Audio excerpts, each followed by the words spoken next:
Good morning. Well, I'm going to say, I think we can do a little better than that. So good morning. Good morning.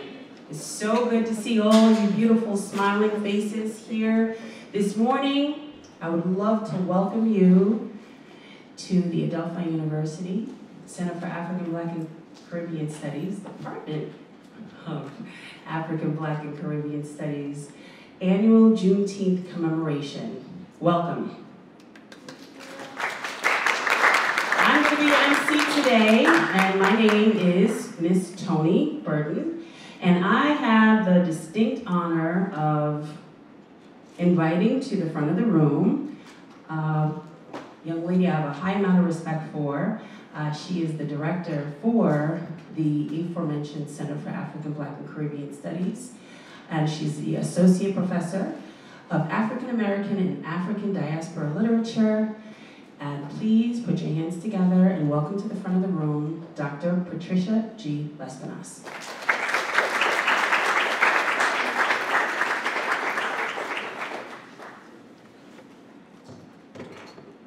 Good morning, everyone. Good morning. That's great. I don't have to ask you to do that again. That sounded all right to me. Sounds like you're here and you are awake and you're ready for an amazing day. Let me hear, how ready are you for today? By round of applause, you could hoot and holler. That's it. So as Ms. Toni Burden stated, my name is Dr. Patricia G. Lespinasse, and I am the director of the Center for African, Black, and Caribbean Studies. Ms. Toni just stated that we are now a department that was announced yesterday, so that was a wonderful, wonderful announcement. And so yes, we are still getting used to the name Department of African, Black, and Caribbean Studies. Just to let you all know what we do here as a program, we're committed to developing, promoting, and presenting a wide range of scholarly, cultural, and artistic programming. Our goal is to enrich the Adelphi community, as well as the surrounding area, while fostering a deep appreciation for the histories, culture, and contributions of people of African descent around the world. Thank you all for being here today on May 8th, 2025, as we gather to honor and commemorate Juneteenth. As you know, it is a day of deep historical significance and enduring relevance. So on June 19th, 1865, more than 2 years after the Emancipation Proclamation was issued, enslaved African Americans in Galveston, Texas, finally received word that they were, what do you think? Free, yeah, they were free. Could you imagine? 2 years after the Emancipation Proclamation. And so Juneteenth marks the true end of slavery in the United States and stands as a powerful reminder of the ongoing struggle for justice, equality, and this thing we're calling freedom.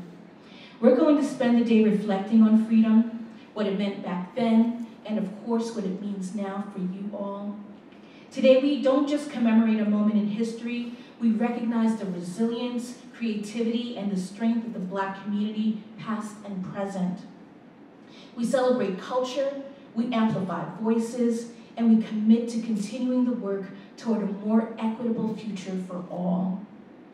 Today we reflect on freedom, rejoice in the company of both new and familiar faces. You all will get to know each other very well by the end of the day. And most importantly, I hope you leave here with a renewed vision of what freedom truly means. That freedom is not a destination, but rather a journey. We have a wonderful day prepared for you. If you turn over your Juneteenth program, this thing right here at the table, you'll see that we'll have greetings from Dr. Williams West, and then you're going to have a college experience, a lecture by Dr. Christopher Davis. We're going to give you cards so that you all can go over to Starbucks and take a Starbucks break. That's what the students here usually do in between classes. And then we'll do a poetry workshop, and I will be your facilitator.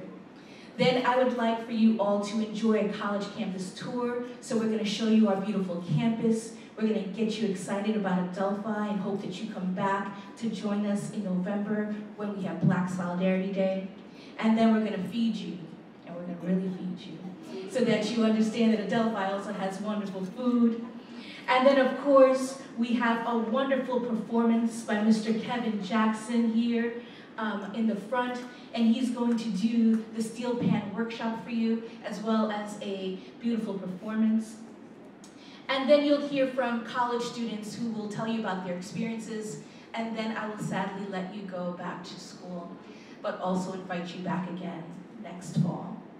So thank you very much for coming. We welcome you to Adelphi, and I look forward to a wonderful day of freedom and discovery with you. Thank you.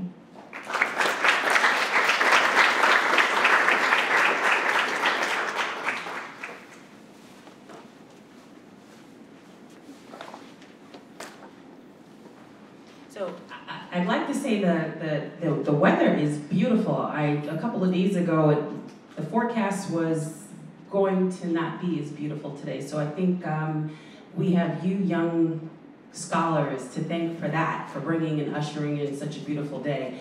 So you're really going to enjoy your campus tour. You're really going to enjoy just the college experience. There's been a lot of thought put into today's program for you, and I'm sure that you will feel the love from every individual that stands before you today. Okay, there's our screen again. Excellent.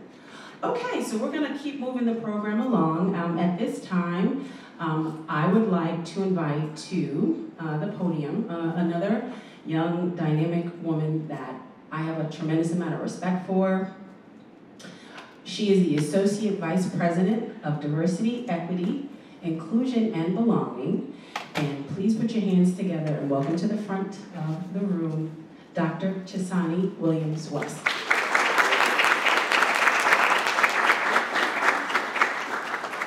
Good morning, everyone. Good morning. Good morning. Thank you, Dr. Lespinasse, for getting our good morning right. Sometimes we come into spaces and we have to do it over and have everyone stand up and stretch, but we are so grateful that you're bringing your beautiful energy from your schools today. Let me just hear who's in the room. What school are you representing today? Just shout it out. Westbury High School. Westbury High School. What's the other school?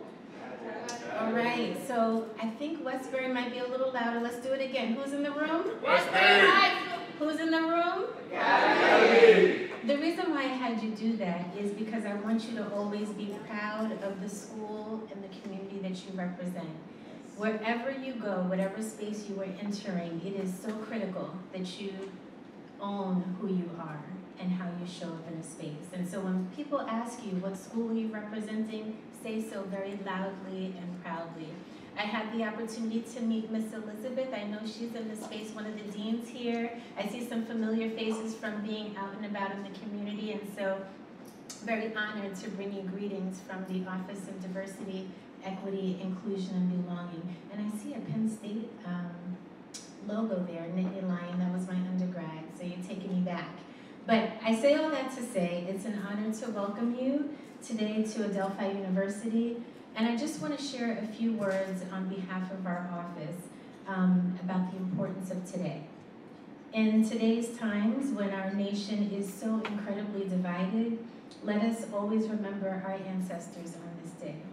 Let us always remember the importance of community and how we show up for each other in times of fellowship that keep us grounded. As Dr. Lespinasse mentioned, in 1865, this was a pivotal moment in our history, in America's history, that at this current time, if you are not vigilant about your studies, you can miss the importance of learning about our history. One of the things that I want to present to you as you are on campus and soaking up all of the information that we're sharing with you is to think about a question that Dr. Lespinasse presented to one of her classes. I was so impressed last night from the scholars. And one of the questions was about freedom and what that looks like for you. So as you are out and about, going back to your schools and your daily living, I want you to never take for granted that your freedom is at your fingertips.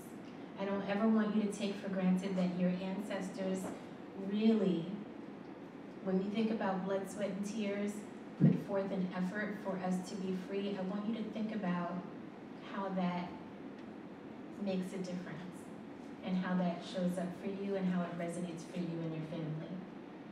I would love to give a shout out to Texas, the first state to recognize the significance of Juneteenth, and Mother Opal Lee. How many of you are familiar with Mother Opal Lee? She's also known as the founder and the woman who put forth the energy behind Juneteenth and putting forth the efforts for it to become a recognized holiday. She is out and about in communities, and she's written books and literature about Juneteenth. As we think about fellowship, this day of learning, and the opportunity to be in community, please do not hesitate to ask questions, show up for yourselves, and make sure that you're staying in communication with us as we help to share some of the strategies and tips that Adelphi has to share about the college experience. I'm very proud to welcome you to the university, and we hope that you will not be strangers. We welcome you once again to Adelphi, and at this time I'll turn it back over to Ms. Toni Burden, our amazing MC for the day. And welcome again.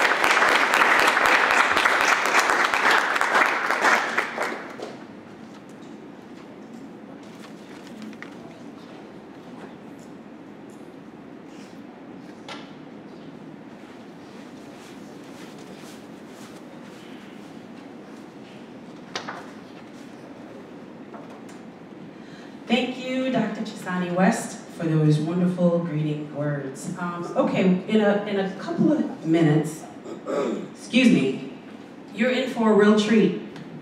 You're in for a real collegiate experience. We are moving on to the section of the program where you're going to enjoy a college classroom experience lecture. Coming to the front of the room is another individual I have a tremendous amount of respect for. He is a professor. He's endearing to his students. He's a very popular individual on campus, and he has a wealth of knowledge that may belie his young-looking stature. At this time, I would like for you to put your hands together and welcome to the front of the room, Assistant Professor of History for the Center for African, Black, and Caribbean Studies, Dr. Christopher Davis.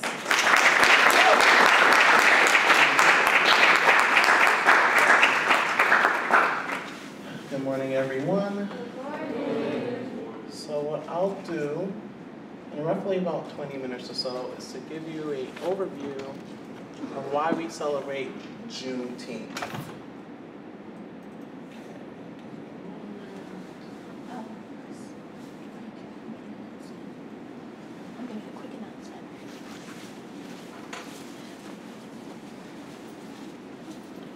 So in all of our college classrooms, we usually have our pens and notebooks out. I've put notebooks on the table.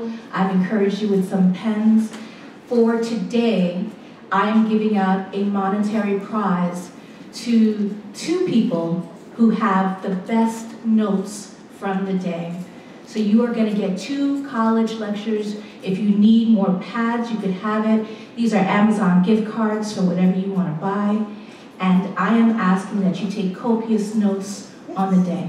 Active learning and active listening is probably one of the best ways to get an A.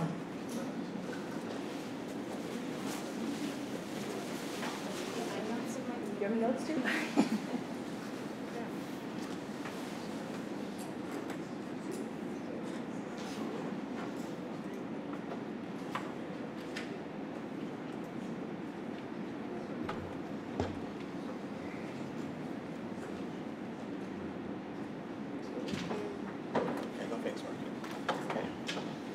So let's get started.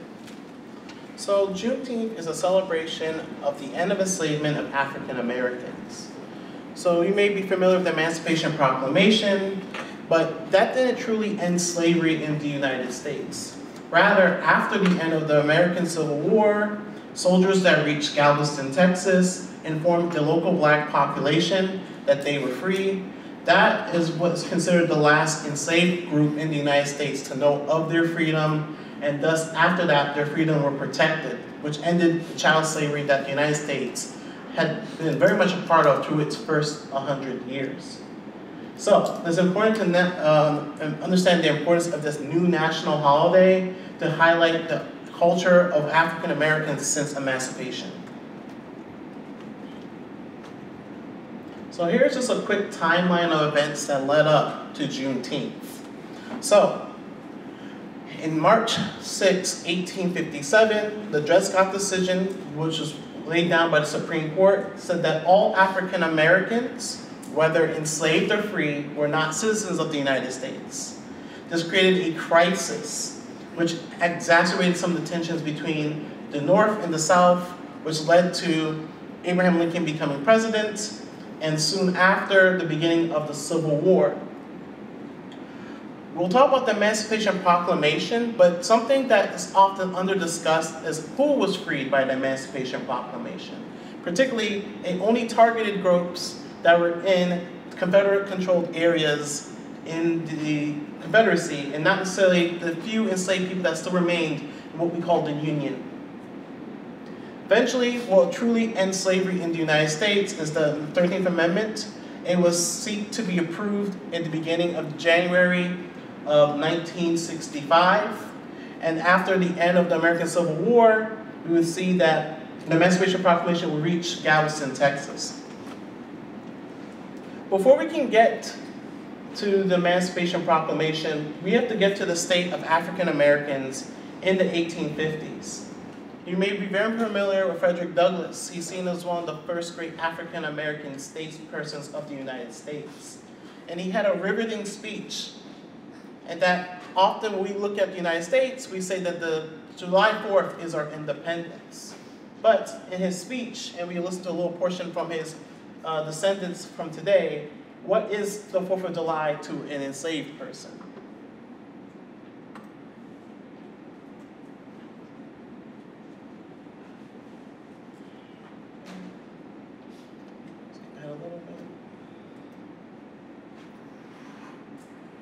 Rested under this tree. With brave men, there's always a remedy.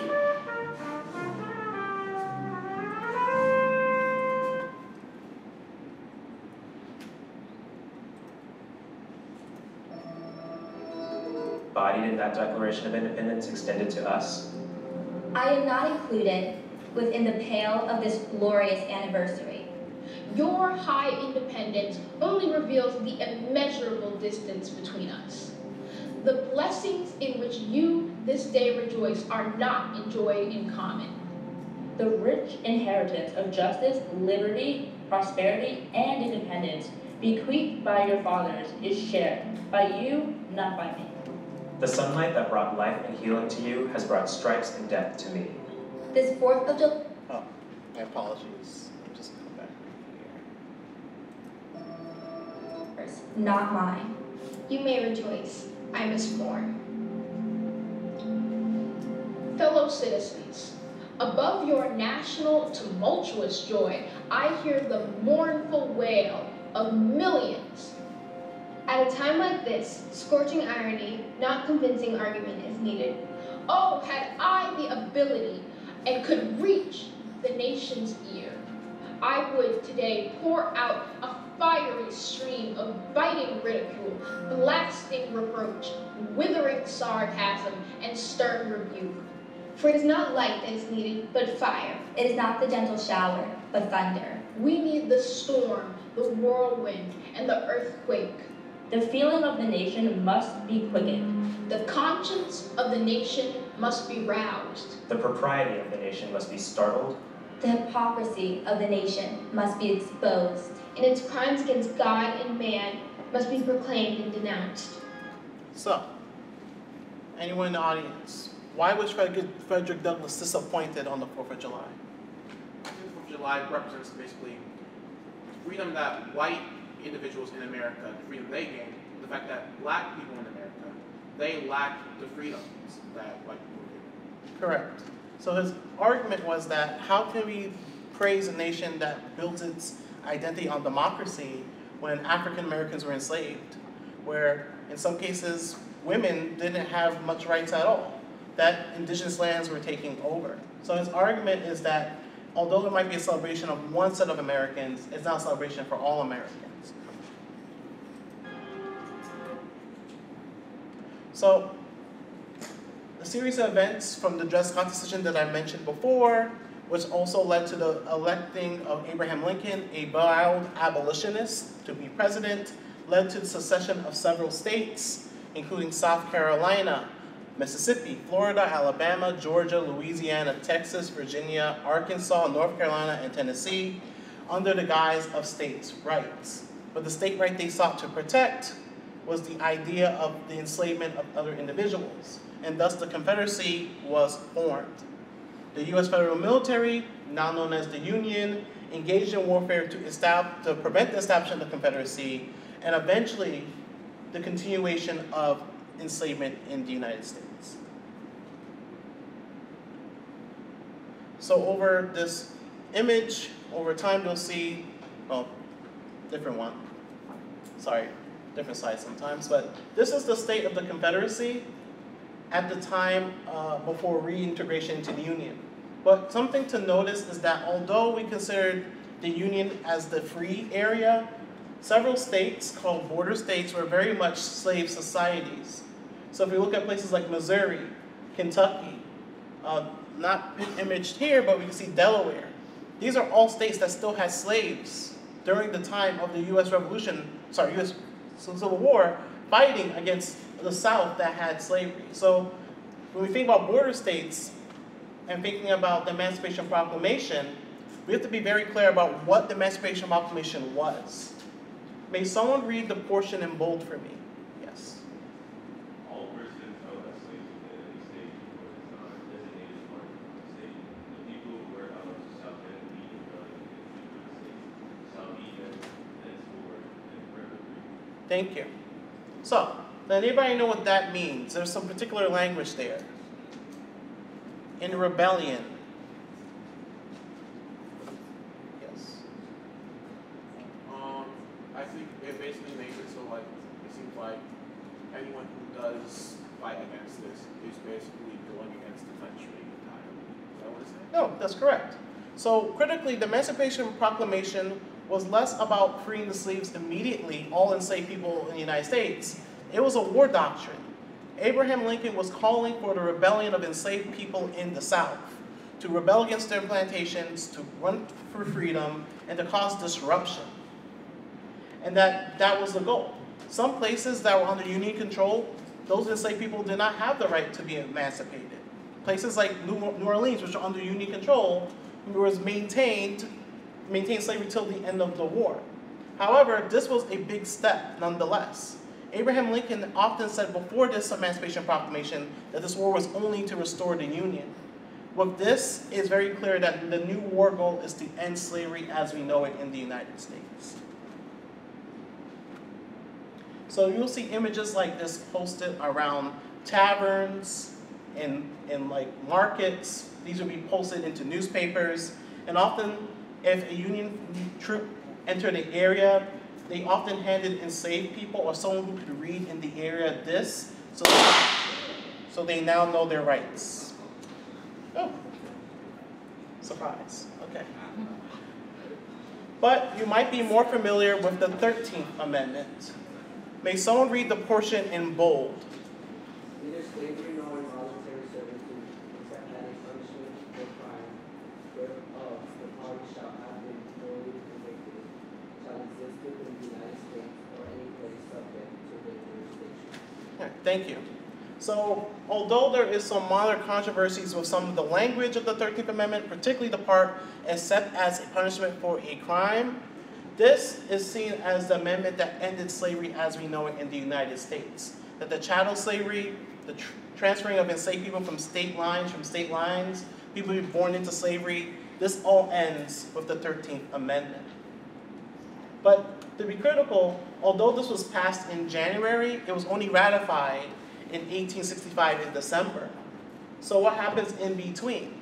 In between, the Union forces went from plantation to plantation, informing enslaved people that they are now free, and they are free to receive wages, and they're free to have the rights as any U.S. citizen. But as we know, Texas being one of the largest states in the United States, it was difficult to reach many of these populations. This is also a time where things that we kind of take for granted, like cars or even railroads, were not just available. So it could take weeks or months for information to pass that we can instantly do with a text message. So many potential free people were not being able to act upon their newfound freedom for a multitude of reasons, one of them being violence, that even if they did hear, can the Union forces protect that freedom? But ultimately, it was the responsibility of Black Union troops to tell other African Americans of their freedom, and they often were stationed in Black areas to ensure that there was no calamities in people ensuring their wages and their full autonomy. And one of the last of these places is Galveston, Texas. So, anyone have an idea where Galveston, Texas might be? It's actually it's very much in a metropolitan area that's very large.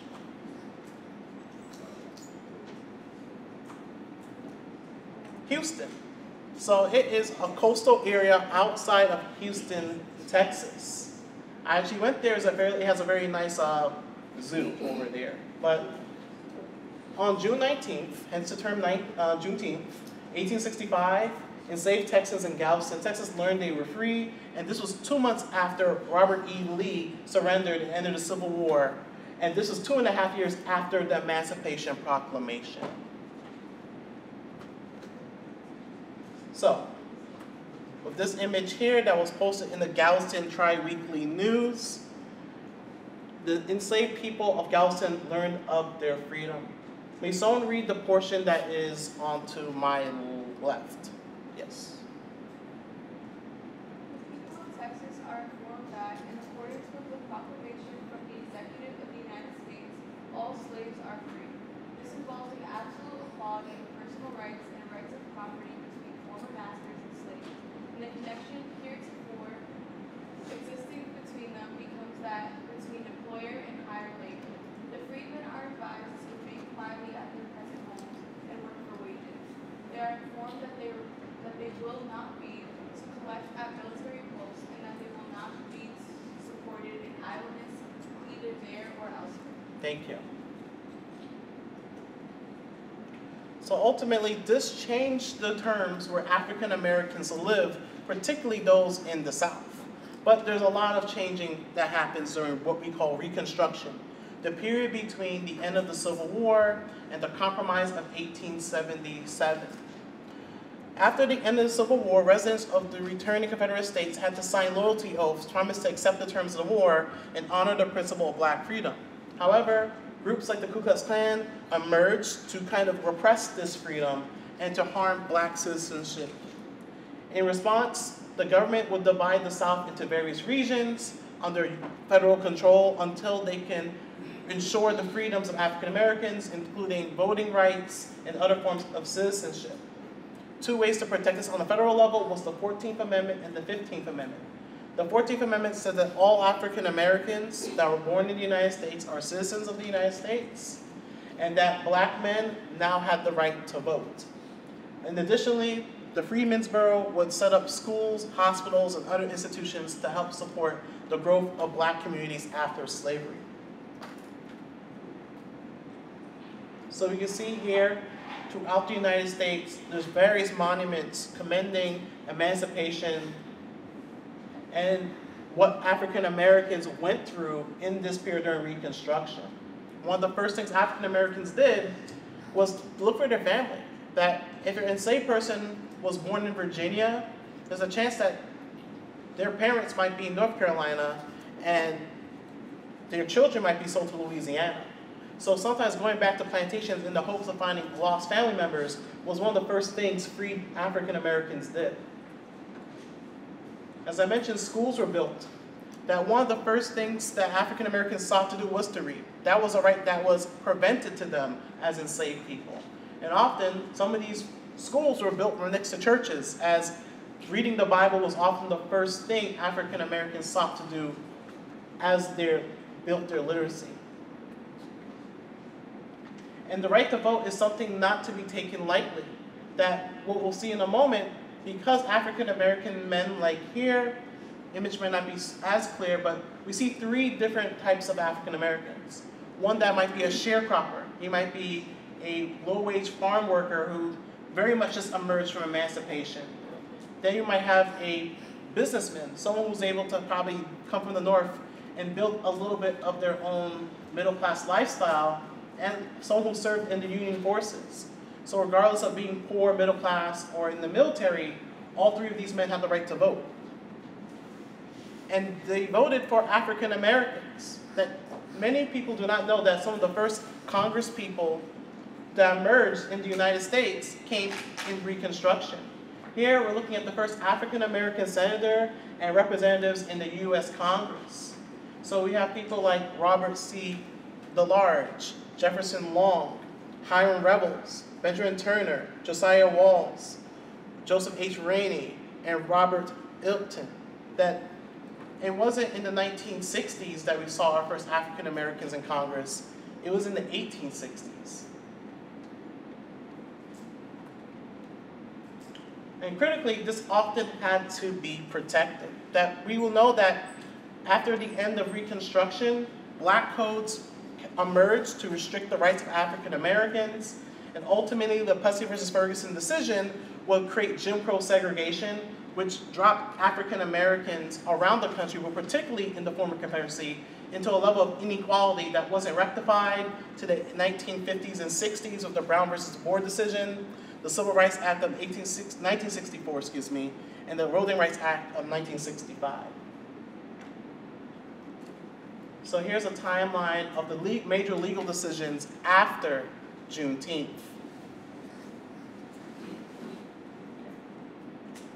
So, that's out the way. Why is Juneteenth important today? So it's relevant because we have to kind of think about where we come from. Free persons used Juneteenth in June 19th, 1866 to search for lost family members, uplift community members, and a celebration of the hard-won emancipation. Although it's long been celebrated throughout the United States, particularly in parts of Texas, it only became a state holiday in Texas in 1980. Over time, more and more states adopted it as state holidays, and in 2021, it finally became a national holiday to recognize all black freedom.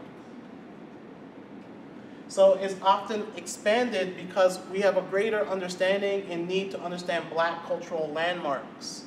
That is celebrated locally, and now as a federal holiday, it's also celebrated nationally.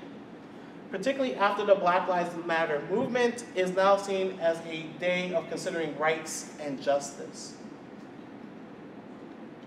So as mentioned, it took a very long time for it to emerge, just from being a local Texas holiday to being something that we celebrate today, even though we're about a month early.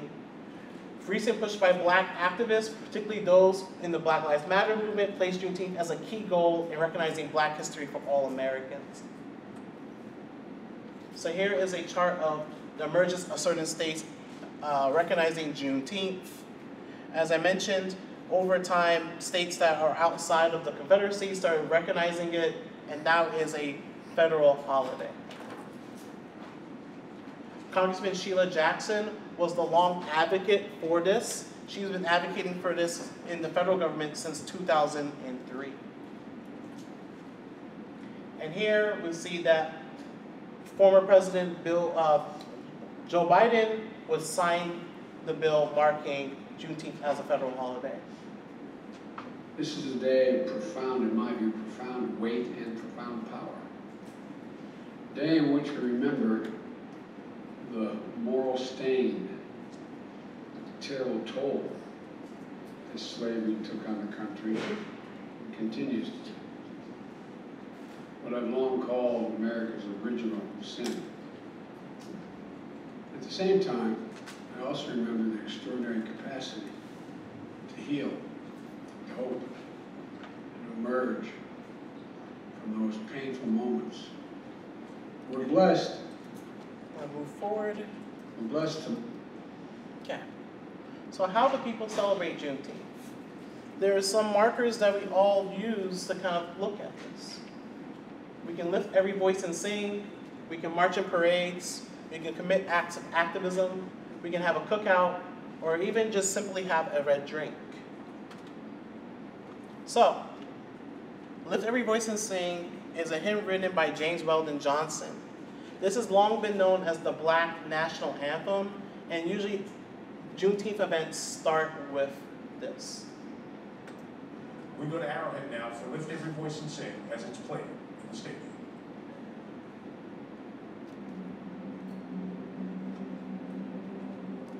At the dawn of the 20th century, America was birthed tomorrow.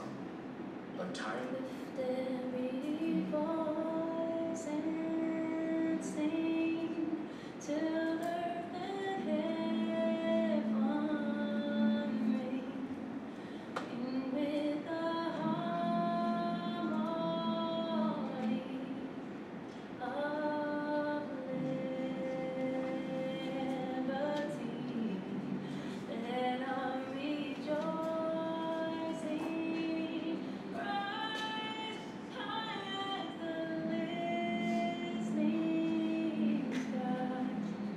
Let it resound loud as the roar. Okay, so I'm gonna move forward. Sorry. Okay. So we're looking at various images throughout the years of African Americans celebrating Juneteenth. You can see here in Washington, D.C., 1 year after the end of the Civil War.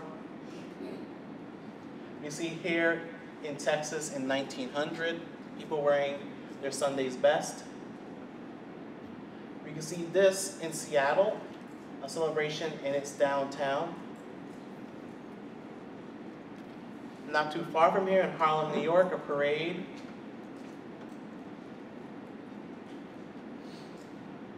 African American teenagers dancing in celebration of Juneteenth. Here we have Fort Worth, Texas. So supporters Oprah Lee and her Juneteenth walk event.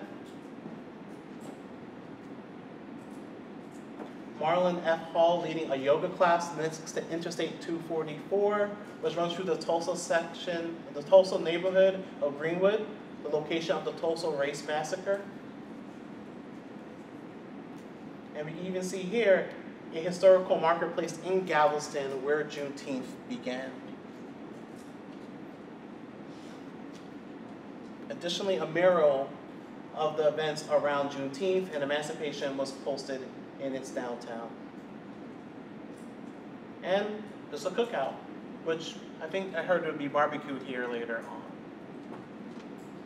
So, I mentioned the red drink. So a red drink is a symbol that isn't just native to African Americans, but it's something throughout the African diaspora. May someone read the quote next to the image?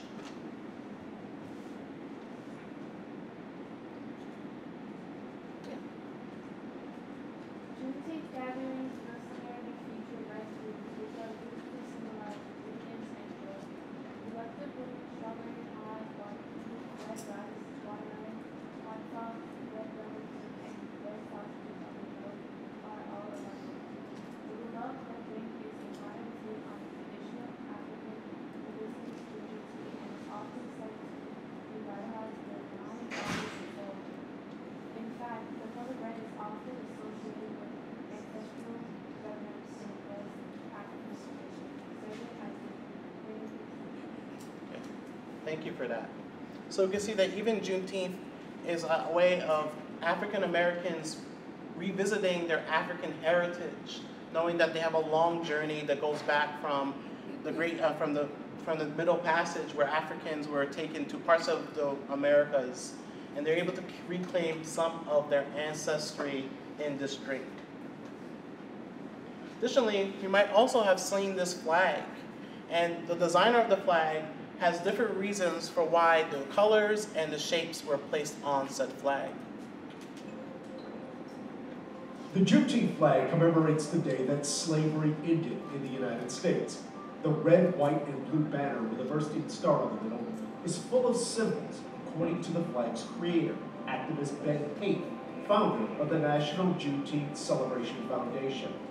Let's start with the colors, of course, representing the American flag, and a reminder that enslaved people and their descendants were and are Americans.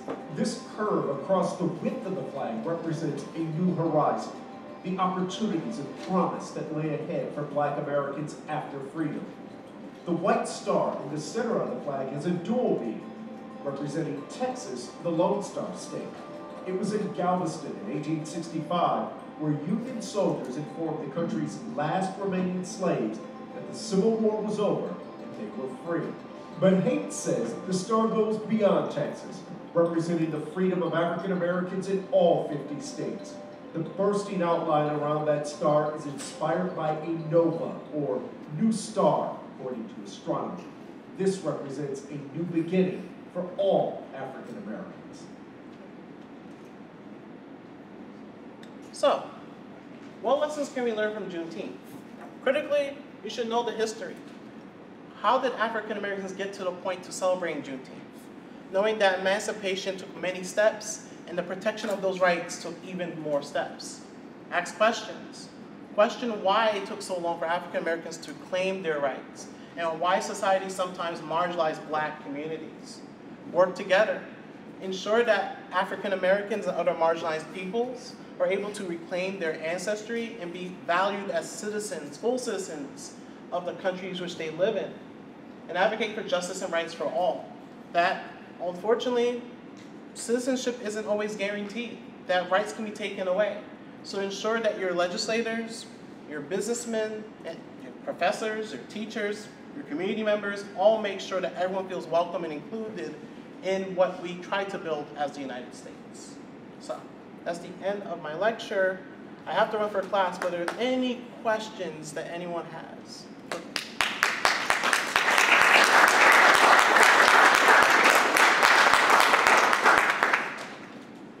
I'll take 2 questions. Don't be shy.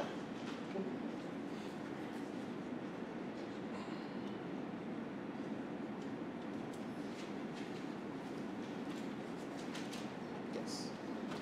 What would you say really drives you to be an educator about things like this? I mean, being here, right? That sometimes I do a lot of reading, you know, that's job. So some of these things become second nature. I don't sometimes realize the impact of saying these things in a public forum like this because some people don't know. Some people don't know some of the simple pieces of history behind it. So that's the reason why I feel like everyone can have their own opinion. Everyone can have their own, take the information and go whatever direction they want to go with it. But I think it's important to have that information out there. So thank you for that. Last question. We'll take, yeah, 1, 2, 3, 4 next one. So we were asked the entire day to think about what freedom means to us. So what would you say freedom means, like, for you? I mean, freedom, I mean, not to just be easy again, but just being here, right? That some of this information is seen as controversial now. That some people don't always like talking about the not so great past of the United States. And I think it's important to balance what I think is the beauty of the democracy which the United States espoused to around the world, right? That if you look at letters of, you know, independence and constitutions, they model it after the Declaration of Independence. They model it after the US Constitution. At the same time, for over 100 years after, we suppressed African American rights. That women didn't have the right to vote until 1919, 1920, like federally, right? That we still see that groups today are marginalized. So I think it's important to, you know, talk about these things because it's going to allow everyone to have freedom, to allow everyone to access their citizenship rights. So thank you. I saw 2 more hands, so we'll go here and there. I would like to ask, do you think now more than ever we need to have discussions about not only Black history, but the struggles that Black people and marginalized communities in general faced in the past and are currently facing today? No, for sure. I mean, so last night we had the awards dinner for the students here, and I was sometimes surprised. I mean, you know, they said they enjoyed my class partly because they didn't know, right? That often one thing I keep hearing is that sometimes we don't get to learn these things in certain spaces. So I think it's important to kind of, you know, explore more. I mean, if you go back to here, to to know the history and to ask questions. Why is society constructed the way it's constructed? I joke with my little cousin. My little cousin's probably just a little older than you guys, and it's your generation that got rid of Aunt Jemima. Your generation got rid of Uncle Ben. I always question, why do we have these caricatures of African Americans on our products? And it bothered me, but it wasn't my generation that made that change, it was your generation. And it might be a little thing, it may not really be a world-changing thing, but for many people to see that type of, to me, unfortunate caricatures of African Americans being as service and rather as not leaders, I think that's important. Yeah. Last question over here.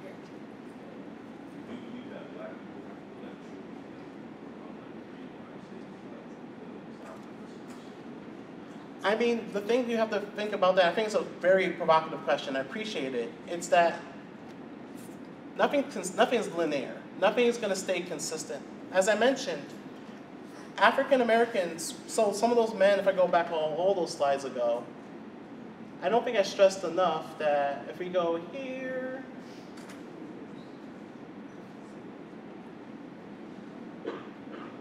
right?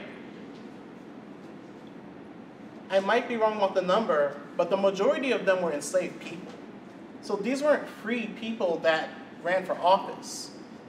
Many of them were enslaved years before and then became the first senator and Congress people.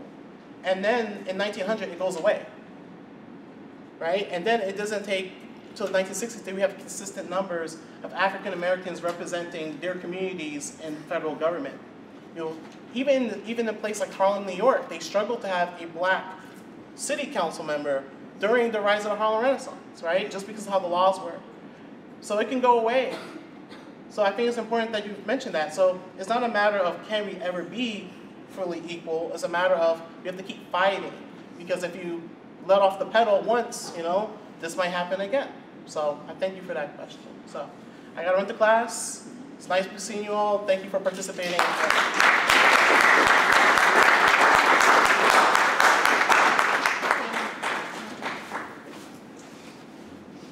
Oh, that was amazing. Okay, I don't care how many years I get on these bones of mine. I learn something new every day. That is such a treat. I would like to say that, does anyone here have dreams and desires of coming to college by a show of hands? Right? What you experience today is just a taste of what you will experience when you walk the campuses, which we hope is Adelphi University here, but the campuses, and engage with your wonderful professors. That's just a taste of what we have here, you know, in the Center Department for African, Black, and Caribbean Studies. So you're in for a further treat as we go along, but for now, we're gonna take a break. How about that? Would everyone like just a little breather, maybe to go and get some Starbucks, something to wet their whistle, right? Maybe get a red drink at Starbucks if they have it, but whatever your pleasure is. So I would like every student to touch base with your chaperone. Your chaperone will have a card, which we would are appreciative to the Office of Admissions for supplying to our students here today, so that you can go and you can enjoy a drink or a little snack. And we're gonna ask you to be back here in about 10-15 minutes, and then we're gonna continue the program, okay? So Starbucks, by the way, is located straight out to the left of the hallway when you get to the end of the corridor, all right? Have fun. Come back in about 10 minutes. Yeah, so you'll just keep writing. Okay, students, are we ready to resume? Did we all get a beautiful beverage, a little snack to hold you over for lunch, I hope? Yes? All right, so we are going to continue our programming, and as promised, you are in for a double treat. Right now, you are going to experience what it is to have Dr. Professor Lespinasse as your professor. Professor Lespinasse is going to lead all of our students here today in a college classroom experience workshop, The Lyrical Liberation, Writing at the Intersection of Poetry and Music. So please give a warm welcome to Dr. Professor Lespinasse.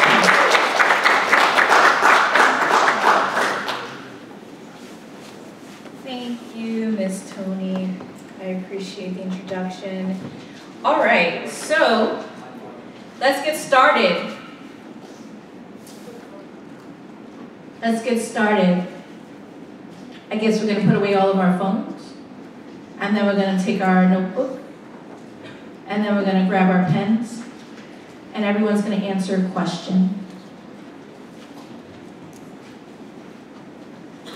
Your question, and you have about, I usually give students about 2 minutes to answer my questions, maybe 3. If you need more time, just raise your hand. Your first question is, what does freedom mean to you? Yes, your name before you ask the question. Dante, yes. Oh, no, you have to write it down. But thank you, Dante. I'll call on you first to volunteer. What is freedom? What is freedom?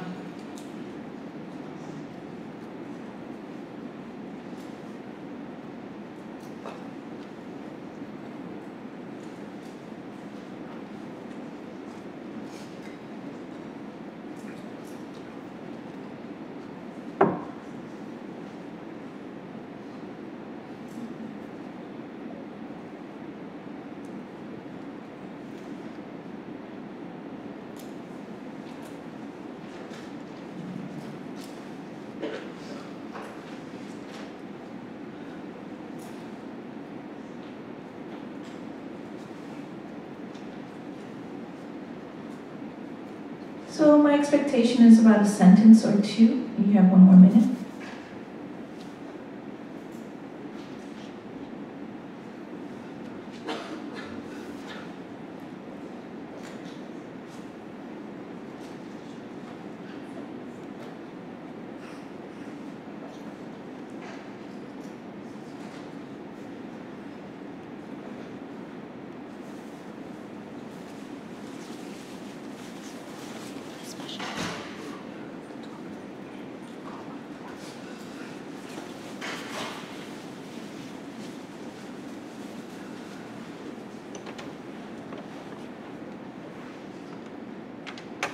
All right, who needs another minute?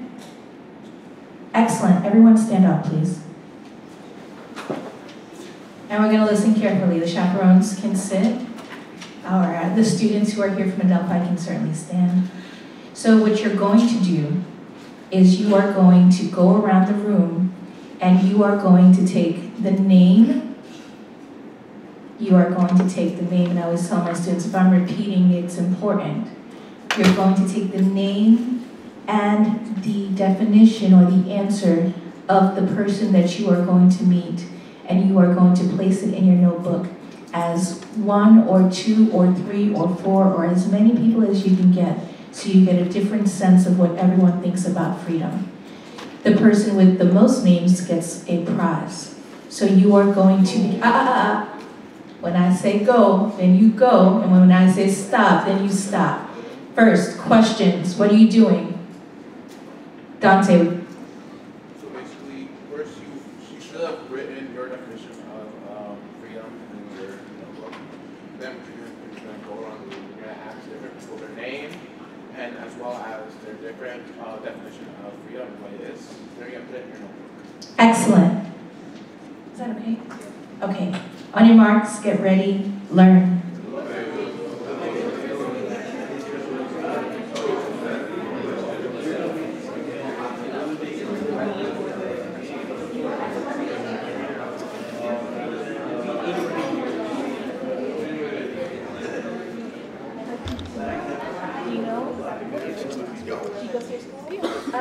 Is it Mila?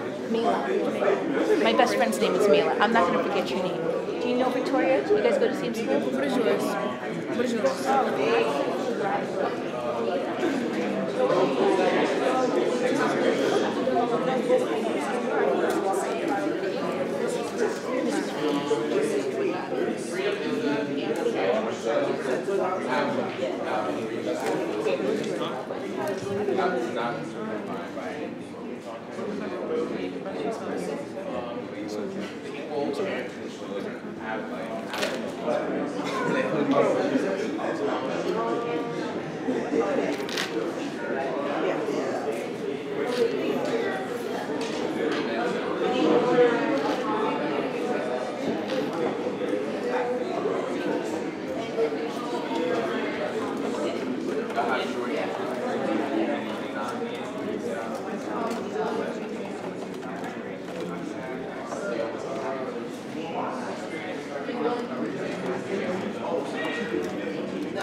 All right, you have about 2 more minutes.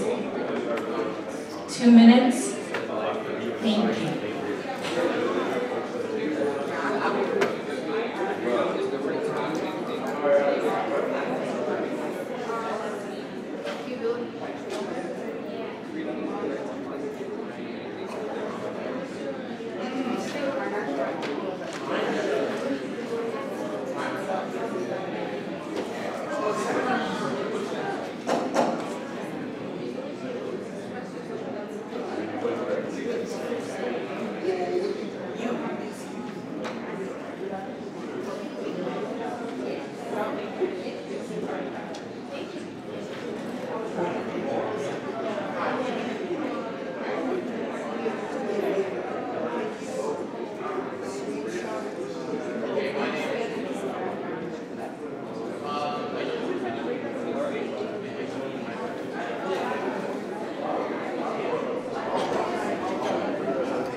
And that's 1 more minute.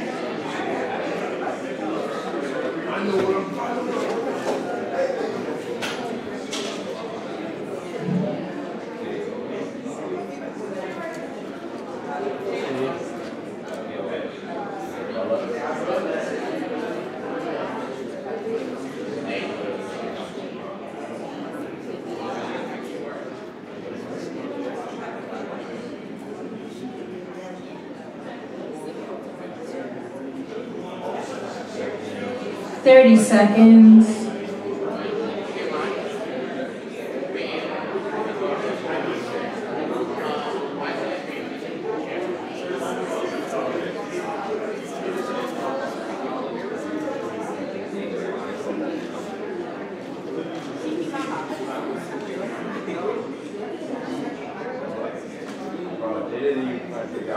All right, I'm gonna have you put your pens down. Clap once if you can hear me. Clap twice if you could hear me. I want you to stand still for a second. I'd like you to do a count. I'd like you to look in your notebook. If you are from the academy, I'd like you to count how many folks from the academy you have. If you are from, is it Old Westbury or Westbury High? Okay, Westbury. Count how many folks from Westbury you have. And now I'd like you to spend the next 2 minutes trying to get as many from the academy, if you are Westbury, and as many from Westbury, if you are the academy. You have to even it out. You have to meet new people. 2 minutes for that.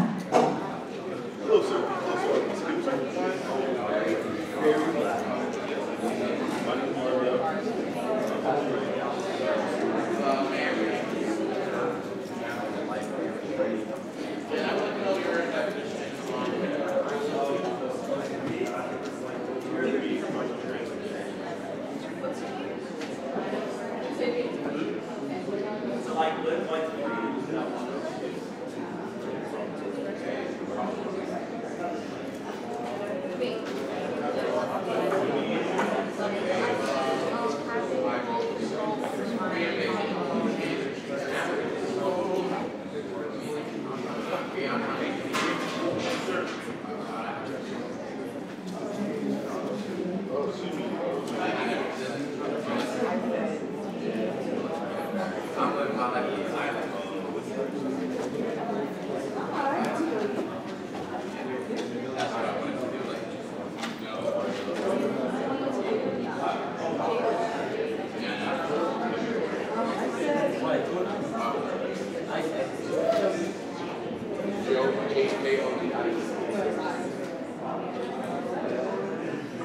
I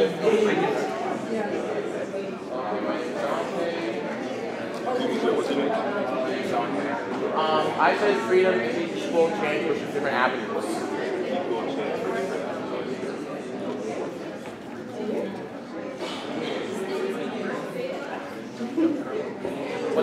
What's your name? What do you write? My name is Marbella, M-A-R-E-L. I wrote just like everyone else.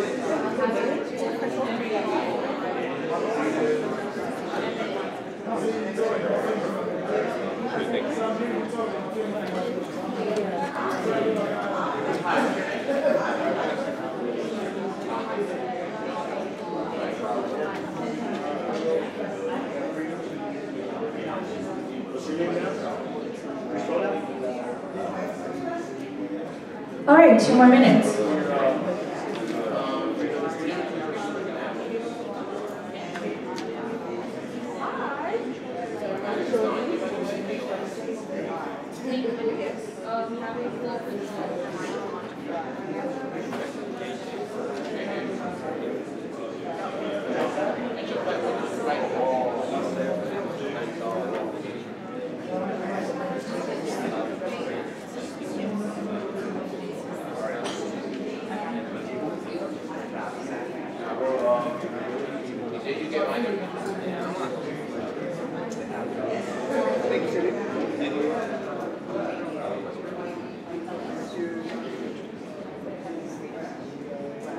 One more minute.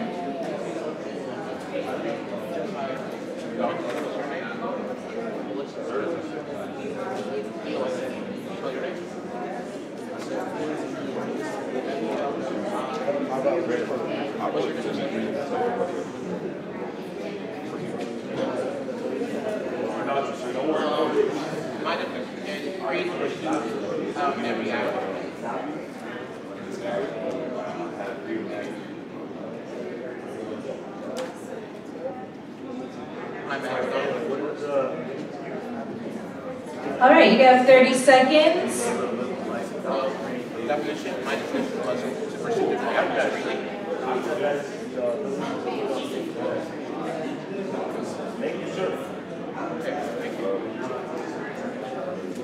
All right, participants. My name's on 10 seconds and pens down.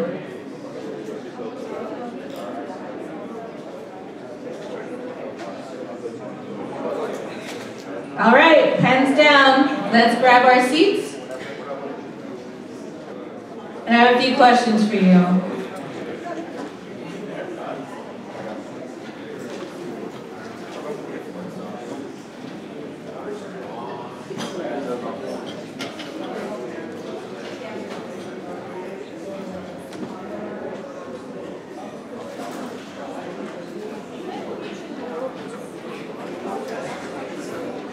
All right, so my question, if I could have your attention. Here we are. Clap once if you can hear me.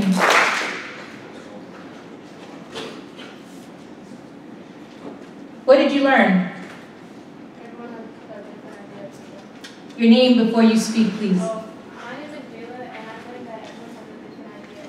Jayla says everyone has a different idea of freedom. Good. What else did you learn? Your name, please. My name is Brando, and I realized that everybody has the same type of choice, though it's like expressed in different ways. We all want a choice, but like be able to choose. So everyone has a different way of saying that they want the freedom of choice. Yes. It's Brando or Brandon? Brando. Thank you. Anyone else? Yes. Back here, please. Louder for me, Justin. I look at everyone's idea of freedom is something to being able to enjoy life the way you want to. Good. Thank you, Justin. Anything else? Yes, please. Your name?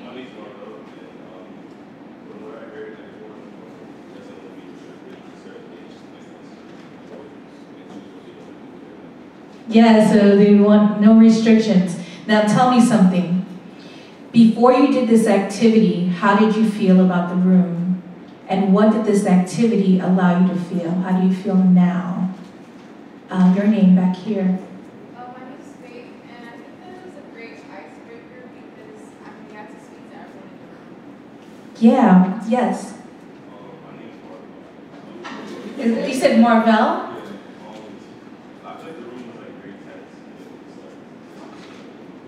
Yes, that's exactly what it's supposed to do. It's supposed to make you feel a bit more comfortable sitting here among people that you actually know their names, right? So it's a little different. So I could say, hi, Justin. Hey, Brando, is that coffee good? What are you drinking, right? Or I could, think about Mela, because I showed Mela where the bathroom was, or Dante, because he raised his hand. And so when you get to know people's names and their ideas or how they think, it allows you to feel more comfortable in this space.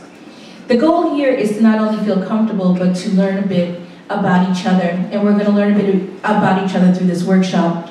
So for us, when we're thinking about this idea of lyrical liberation, I'd like you to think about how poetry and music have long shared a common language. And so we have shared our language and our definitions. And so before getting into, of course, the workshop, I'd like to know, how many names were you able to gather? And I'm going to start at 10. Raise your hand if you had 10 names. 11. And just keep your hand up. 12. 13. 14. 15. If it's more than 15, just keep your hand up. 16. 17. 18, 19, keep your hand up, 20, 21. Did we lose everyone? All right, where were we? 19, come back up. 20. I have 2 for 20. You have 20? You said no? No? Is that you? Is that Marvel? Marvell. Stand up for us. Round of applause for Marvell.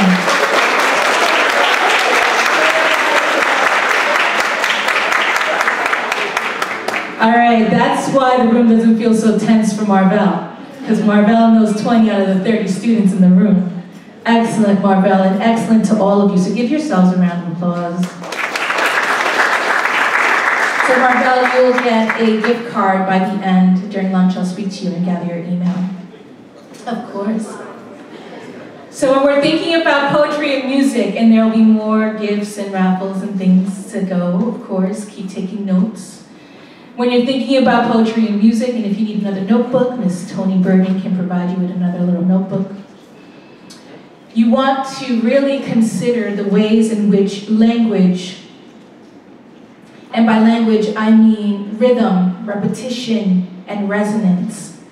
So from ancient oral traditions to contemporary spoken word and songwriting, music and poetry intertwine to create powerful expressions of human experience. Writing at the intersection of poetry and music means engaging with the lyrical potential of language while attending to the sonic, right, that sound, that sonic textures that elevate words into something more than meaning alone. This space is where a poem sings and a song speaks. And exploring it reveals not just creative technique, but the emotional cord that binds us across time and culture. We're going to begin with this idea of the vernacular tradition. When we're thinking about African American literature, we understand that the vernacular refers to spirituals, blues, jazz, ballads, sermons, folk tales, hip-hop. They're truly the oral stories, not primarily the literate or written down tradition of Black expression. So the vernacular tradition is truly important to our understanding of Black expression. When we're thinking about the vernacular tradition, you could truly think about what it typifies. It truly typifies the African American experience. And to a large degree, this vernacular tradition is, as Amiri Baraka stated, the music is the people. So if you listen to the music, you'll be able to understand the people.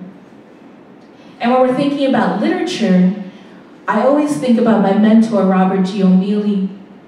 And in the Norton Anthology, he states that the vernacular tradition, in it, we find the African-American legacy of self-awareness and endurance. So how did they endure times of slavery? How did they endure times of oppression? It is through, of course, this oral tradition.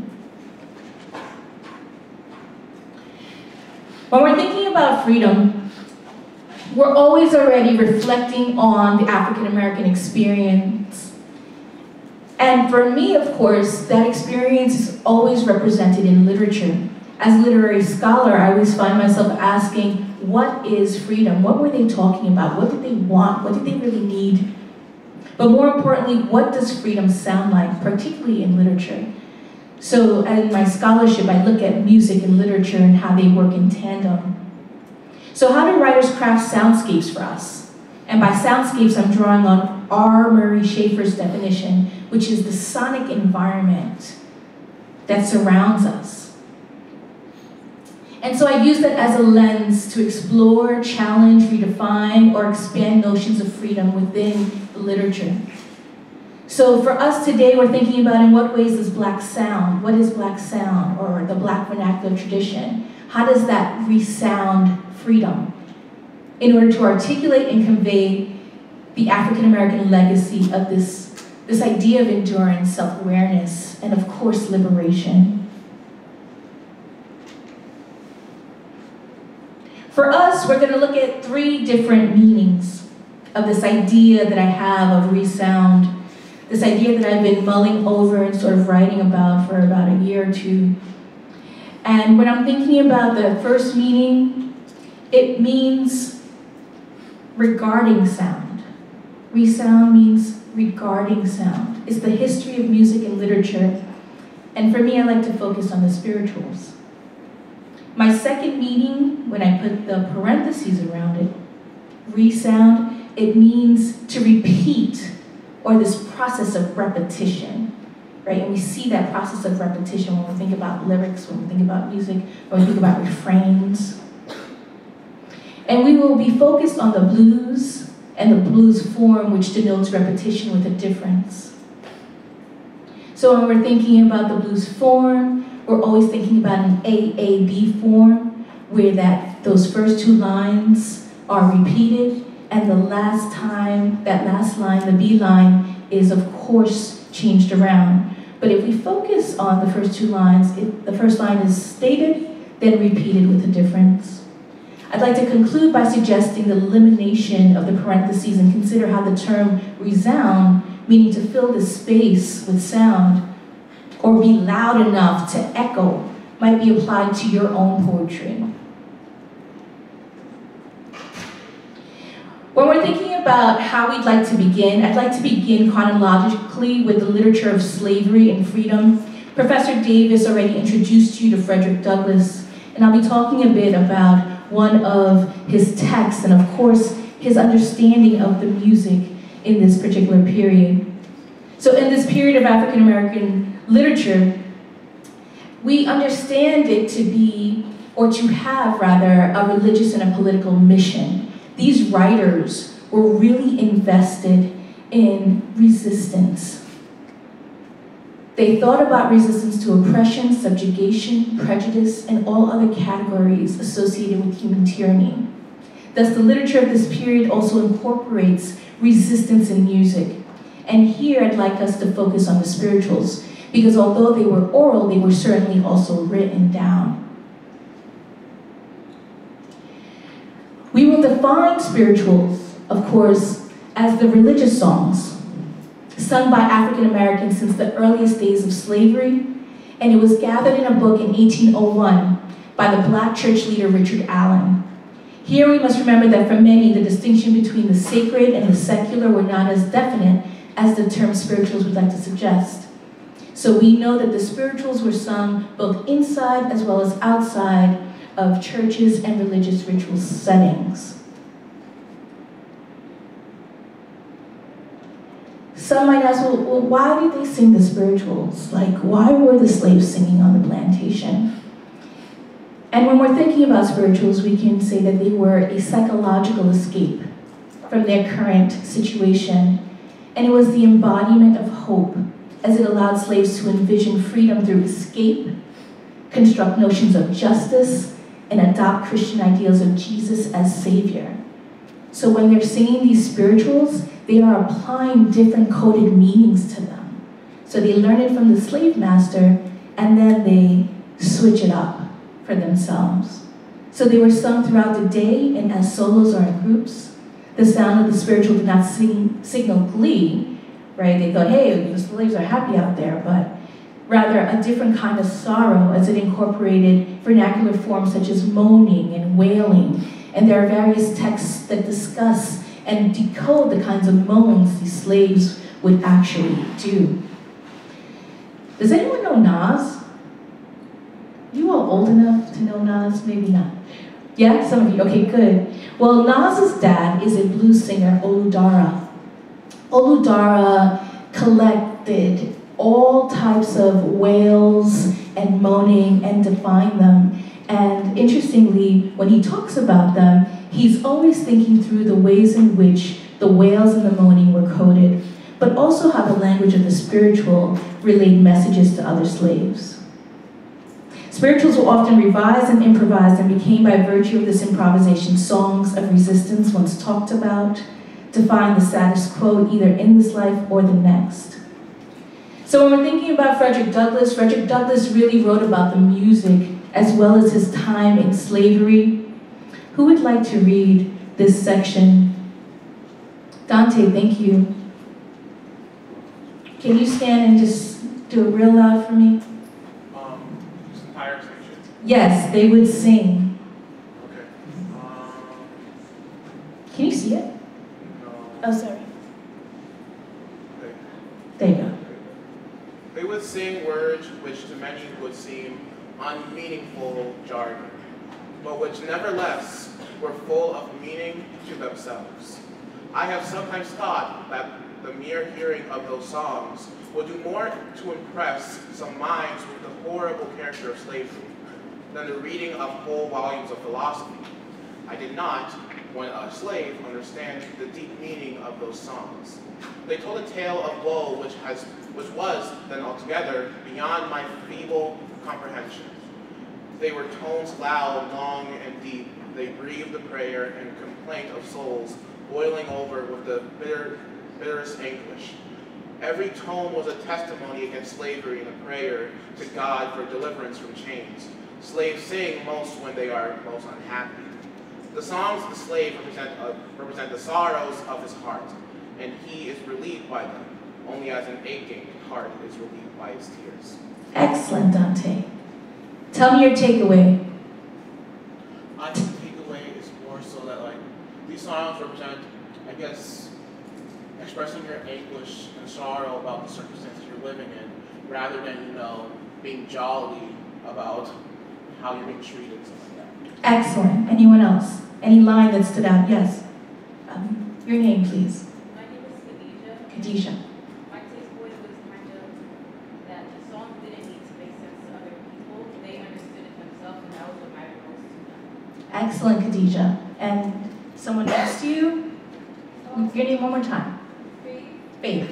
I was just going to say that the first sentence kind of definitely impacted me, as Khadijah said, that it really wasn't about the understanding of others. It was more about the expression that these songs allowed them to, basically express their sorrow. Yes, great, Faith. Your name one more time. Justin.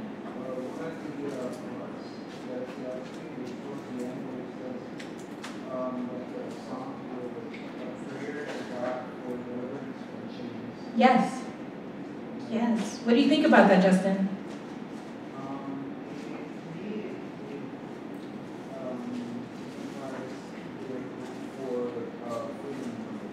Yes, precisely. Oh, yes.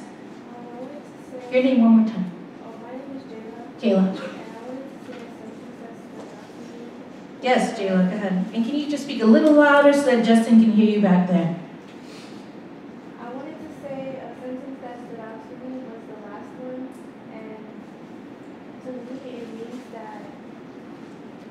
song is a way to bring out all the emotions that they're feeling in the moment.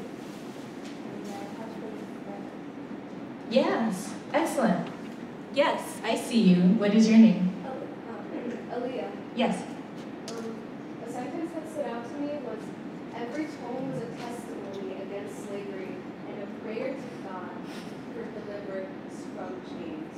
And I felt like that was really relevant because they couldn't really speak up and speak out without getting punished for it. This was their way of their yelling out for help in a subtle, meaningful way. Absolutely. And your name? Sorry. I see all your hands and I want to call on you, but I'll take one more. The young lady who just spoke, what was your name again? Yes. Yours. Aaliyah. Yes. So Aaliyah is saying there's religion here. Again, we talked about the political mission of that slave narrative was both religious and political. So yes, God is always here. I saw 2 other hands, 3 or 4. Let me get 2 more. Yes, go ahead.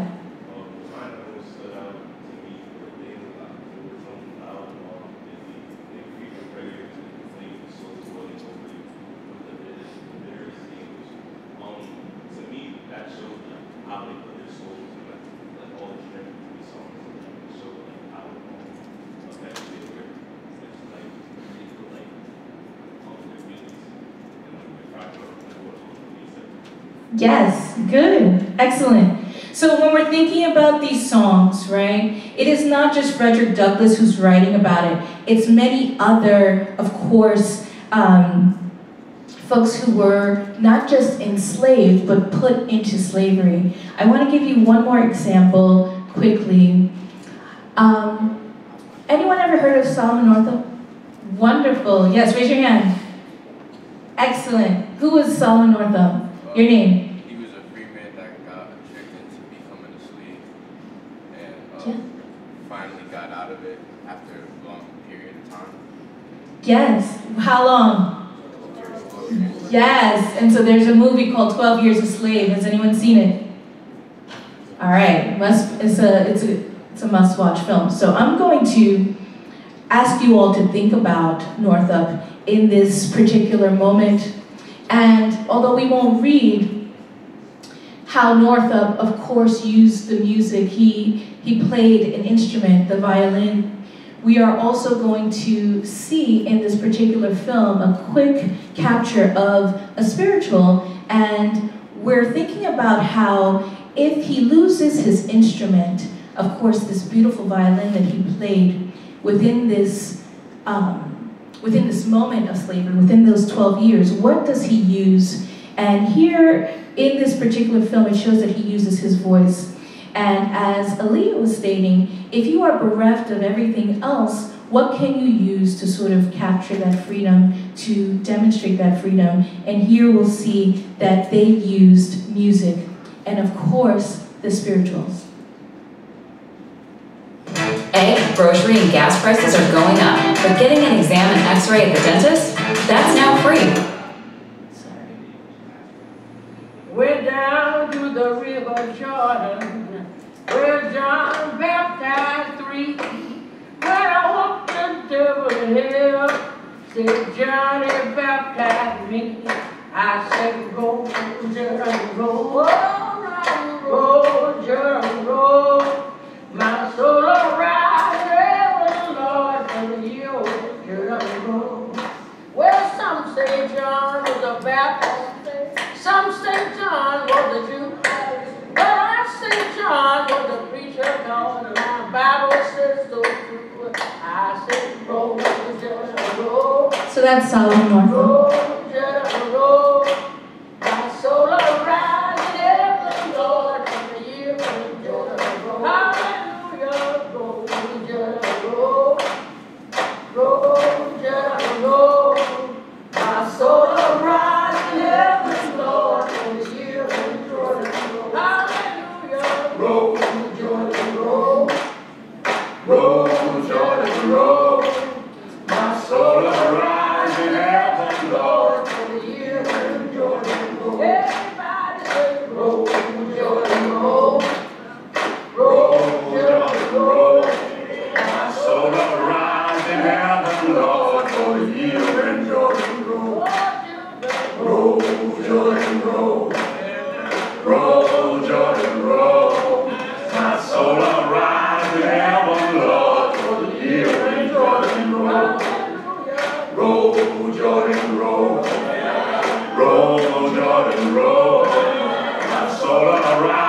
never lost or even Jordan Road.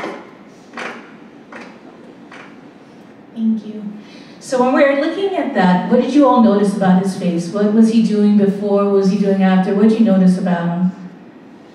Let's start with someone I haven't heard from. Yes, back here. Brandon?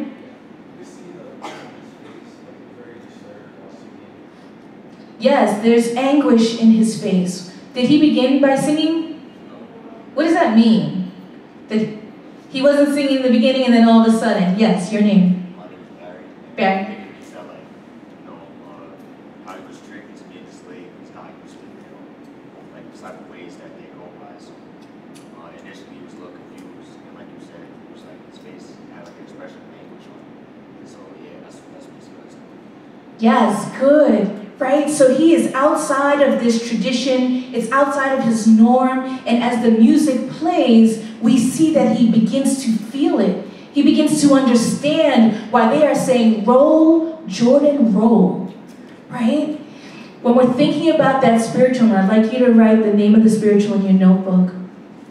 Roll, Jordan, roll. It's a coded spiritual. When we're thinking about coded language, it is a coded spiritual, and when we're trying to understand why Northup gets involved in the spirituals, because he's feeling the music, he's understanding that this idea of Jordan rolling is really another signifier for freedom. So for us, as we continue to move on,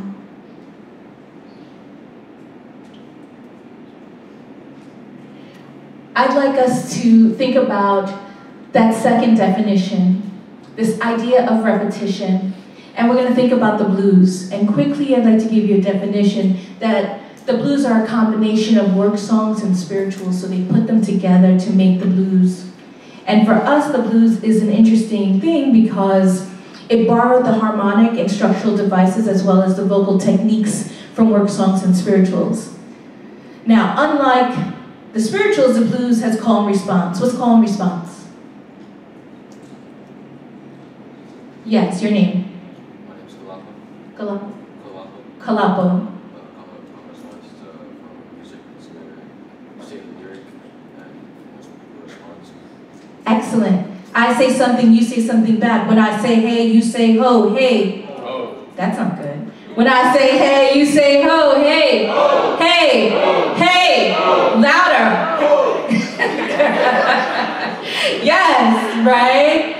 So when we're thinking about blues, right, it is one of the most enduring examples of the blues is in Ralph Ellison's Invisible Man.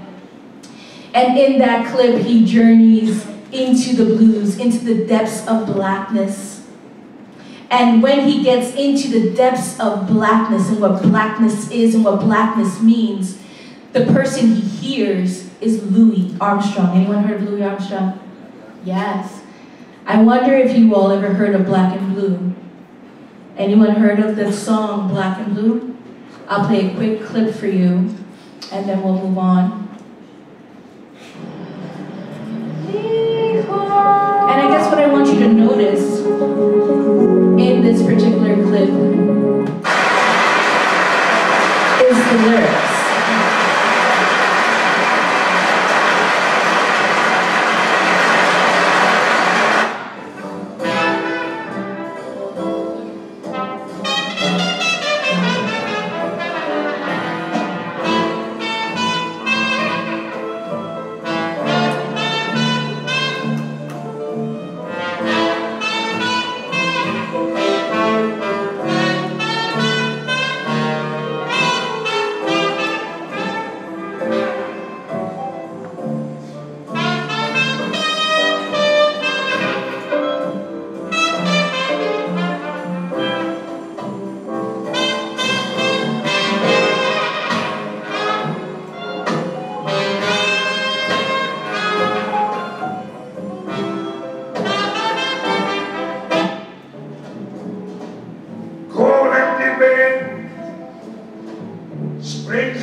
wished I was dead.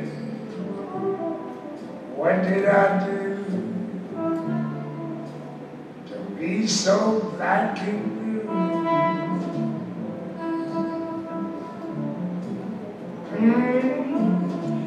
Even the mouse ran from my house. They laughed at you, scorned you too. What did I do to be so black and blue?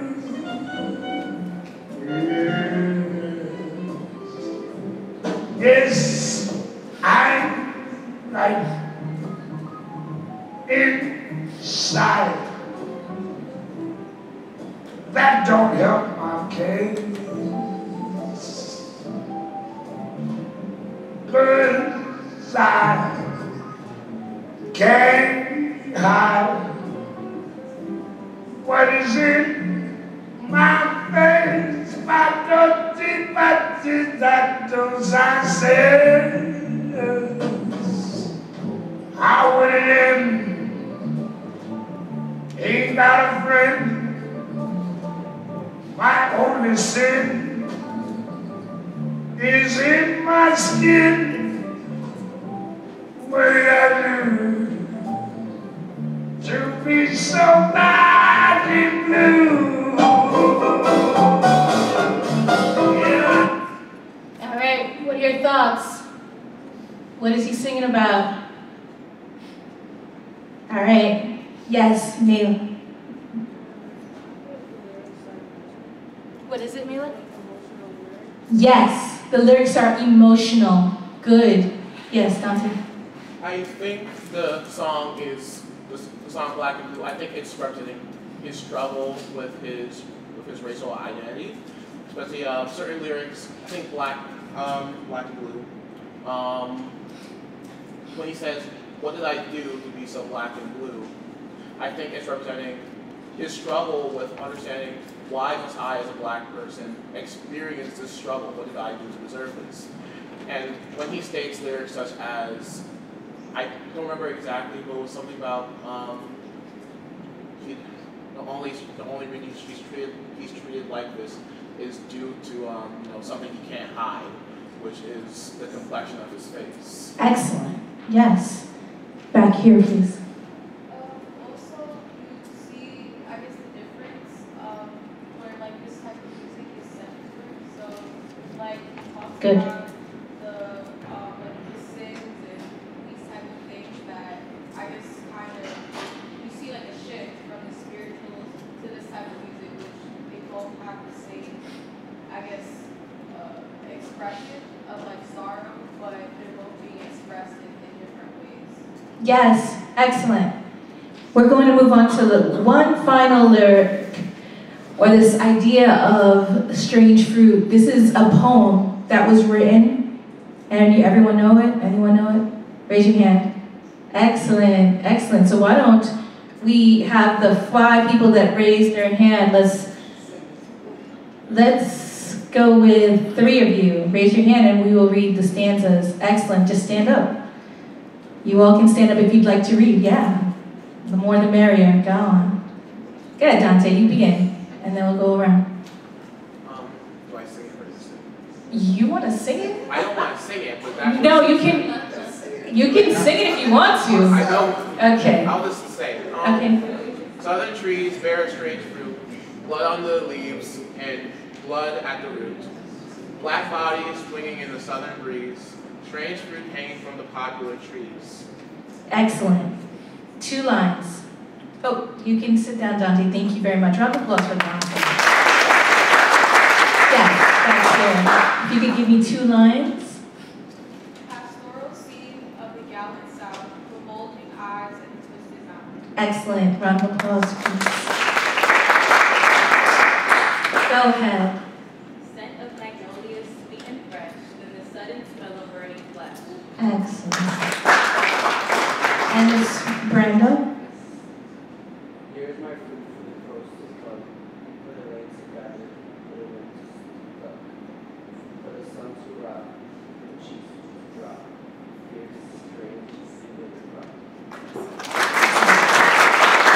what does it mean? What are we talking about? Why are we thinking about this particular song? What does it tell us about this moment? What does it tell us about freedom? What does it tell us about who we are as Black individuals, particularly in this moment? I see someone back here. Is that Marvel? Okay. Please.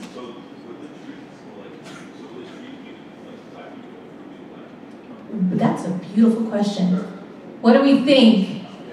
Are the trees, the Black people's southern trees, bear a strange fruit? Yeah, what do you think, Marvel? I would say, so back in the days, there was lynch Black people and the fruit same, like the Black lynching. Yes. And then southern people, So yes, so when we're thinking about those southern trees bearing a strange fruit, who's the strange fruit?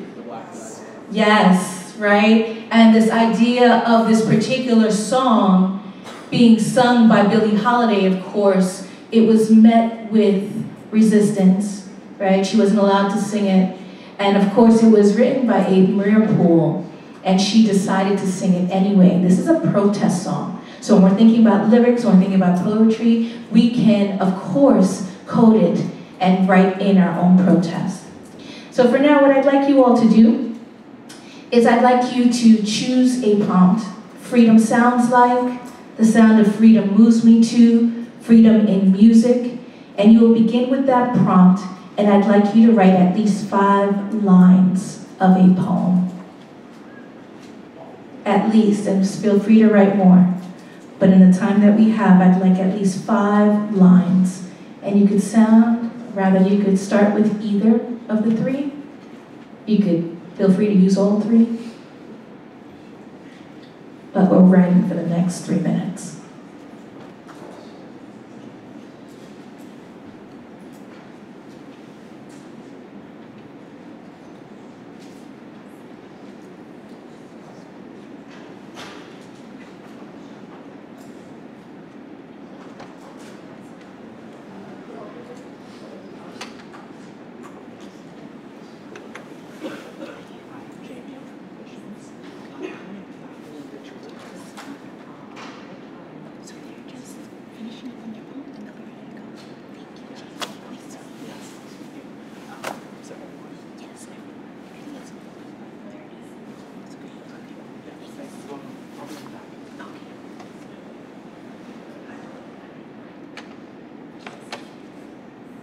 So everyone's required to write something, anything.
All right, give yourself another minute to round it out.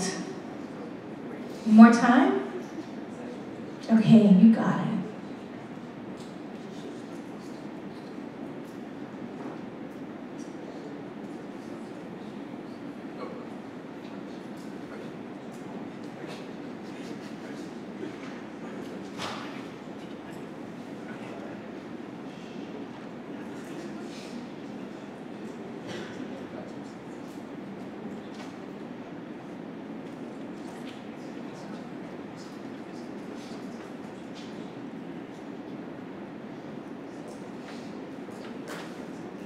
So the plan is to ask 2 people per table to share. And not now, so you'll have a little bit more time to finish up. So Mayla and Dante from this table, but Jayla, if you want to share, you can as well. And then from this table, we have Vivian, and your name again? Aiden. From this table over here? Yes, what's your name? Zachary, and your name? Kristen? Kirsten. You got it. And this table here? Brando? Thank you. And one more person. Aaliyah? Excellent. And back there? Marvel? Anyone else? What's your name? Matthew. All right, you all be sharing for the open mic, definitely, and the others can certainly follow suit and gather in for the poetry reading. So, 2 or 3 volunteers, how has learning about freedom, poetry, and the vernacular tradition influenced your own writing? I just need 2 or 3 people to tell me what they think. Yes. Yes. My name is Jayla. Jayla. And this influenced my writing. Can we hear Jayla back there, Marvel? No? All right, Jayla. Just a little louder for me. This has influenced my writing by thinking about the struggles. It's okay. I have a very soft voice. You got it, Jayla. This has influenced my writing by thinking about the struggles of others and making sure to understand what they've gone through. Good. Excellent. Brando would like us to clap for you. Anyone over here would like to share? Oh, excellent. Thank you. Learning about freedom has taught me that a phrase that can sound so simple can hold so much meaning and can trace so far back beyond, like, I guess, our understanding of what society is. And I think that learning about freedom just shows how deeper words can go past it. Khadijah, round of applause for Khadijah. And Brando has something to say. Can I not do the mic? Sorry. So my reflection about this lecture was that our vernacular carries our legacy, and though our words might not mean anything to others, they carry who we are and our culture, basically. That these traditions, they carry on, let's say, through family or through communities, and only they know what they mean, and they're dear to us. And those words show an abundance of our culture. Excellent. Let's give Brando a round of applause. All right, that's it for me today. I will see you all around. Thank you for your attention. Thank you for your thoughts. Thank you for your writing. It's been my pleasure.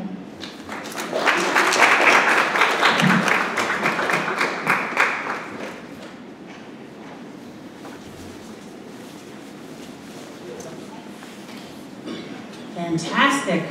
Well, once again, I learned a lot. Thank you for that wonderful workshop. Also, thank you students for being so willing to participate. That was amazing. I gained a lot from that. Okay, so we have moved to the part of our program where, once again, you're going to be able to get up and stretch your legs and explore this beautiful campus.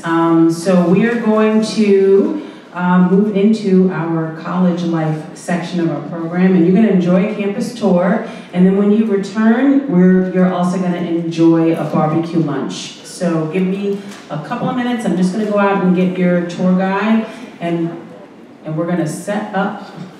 We're going to set up for the tour. So just give me 1 minute to see where you went to.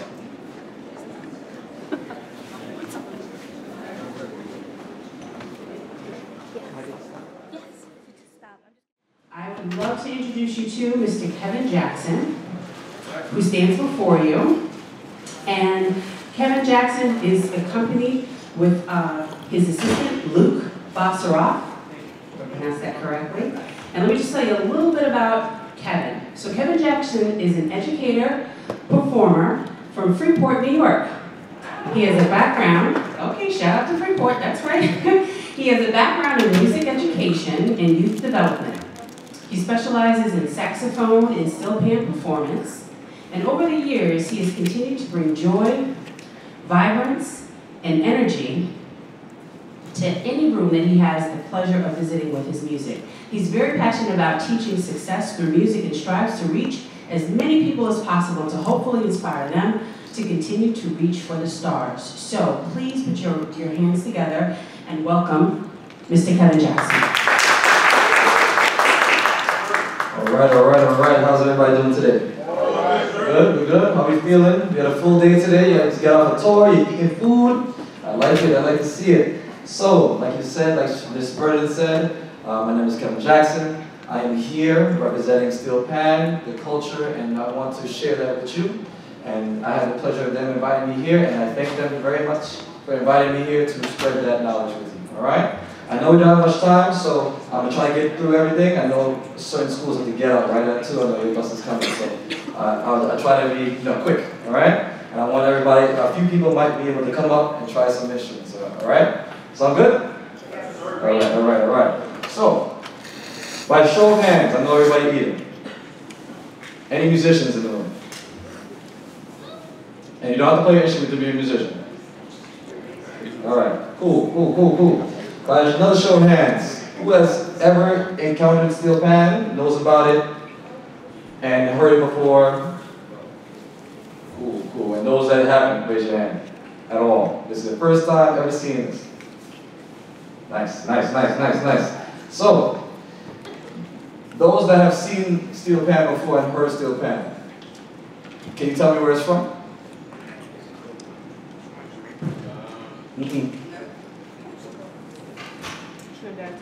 Trinidad and Tobago, yes.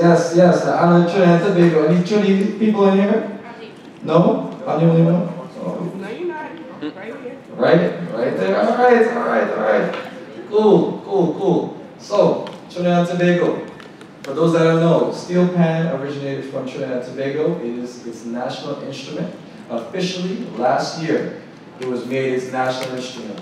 Off the books, it was its national instrument. Officially, the world has recognized it as such, all right? So it's very big. Steel pan is reaching all parts of the world right now. All parts of the world like Japan, London, France, Canada, Guyana, everywhere. Every part of the world you might find steel pan nowadays, all right? So let me get through this little history for you. Quick history.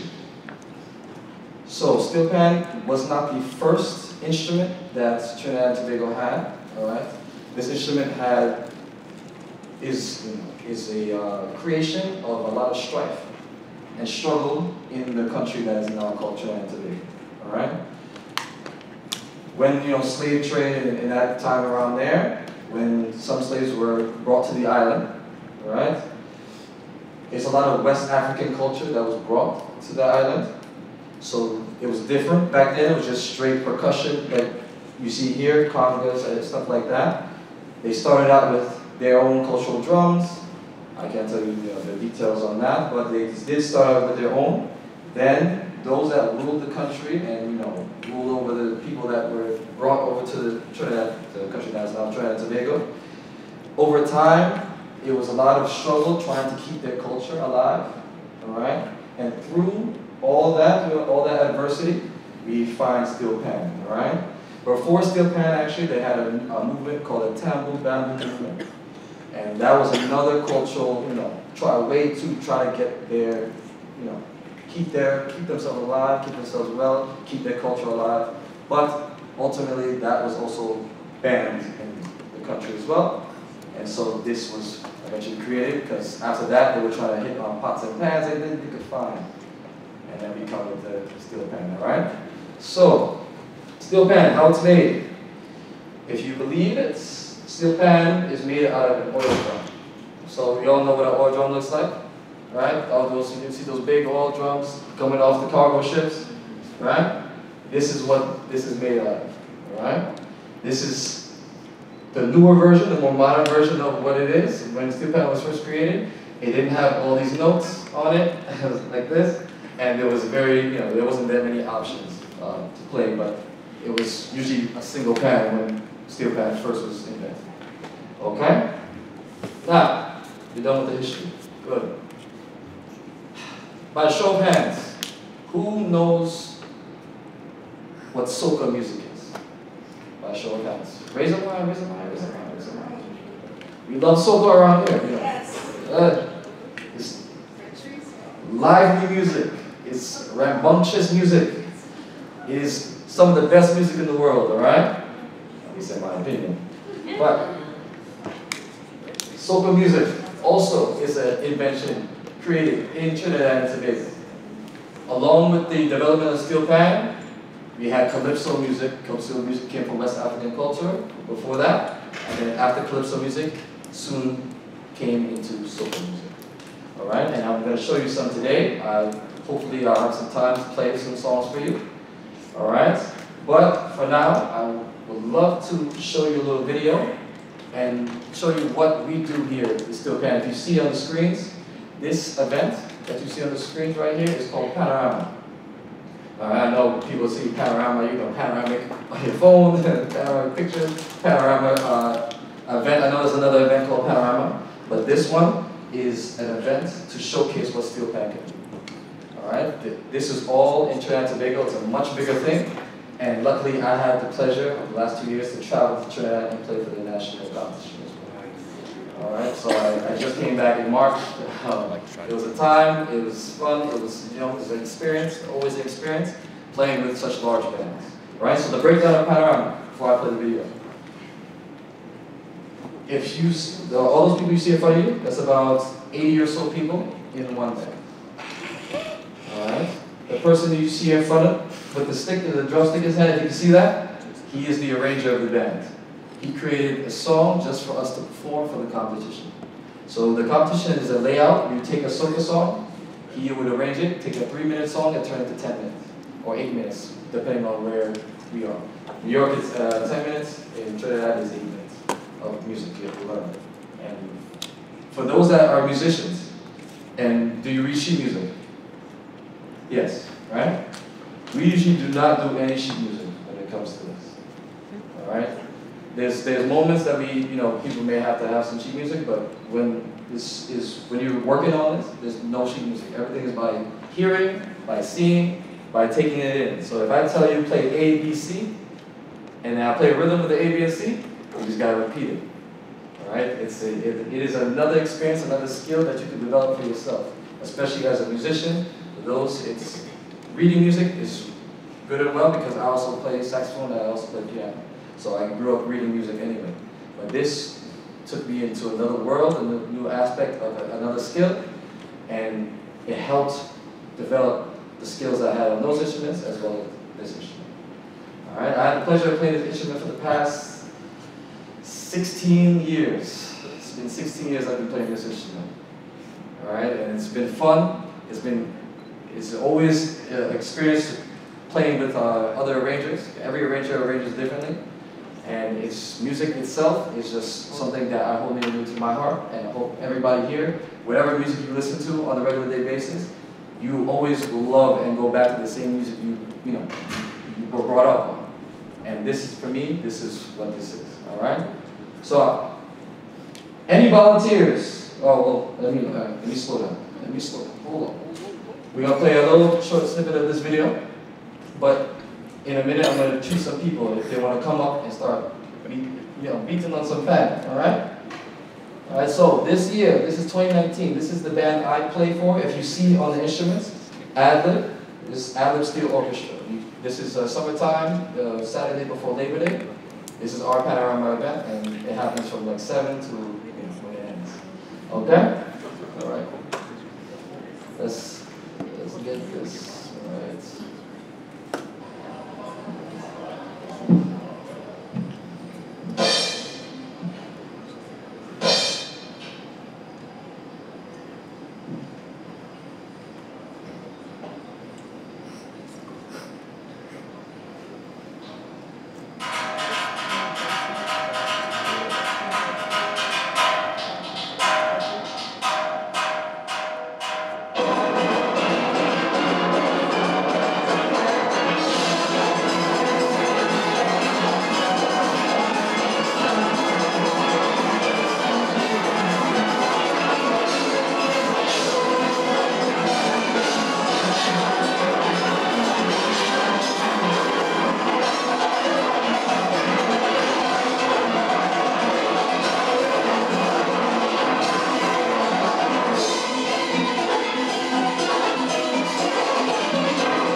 that? You see other people having a good time? What do you think about that,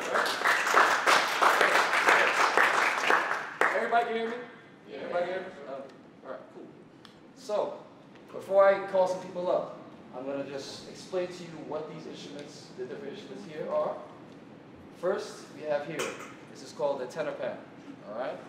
This pan right here is usually solely 99.991979% melody.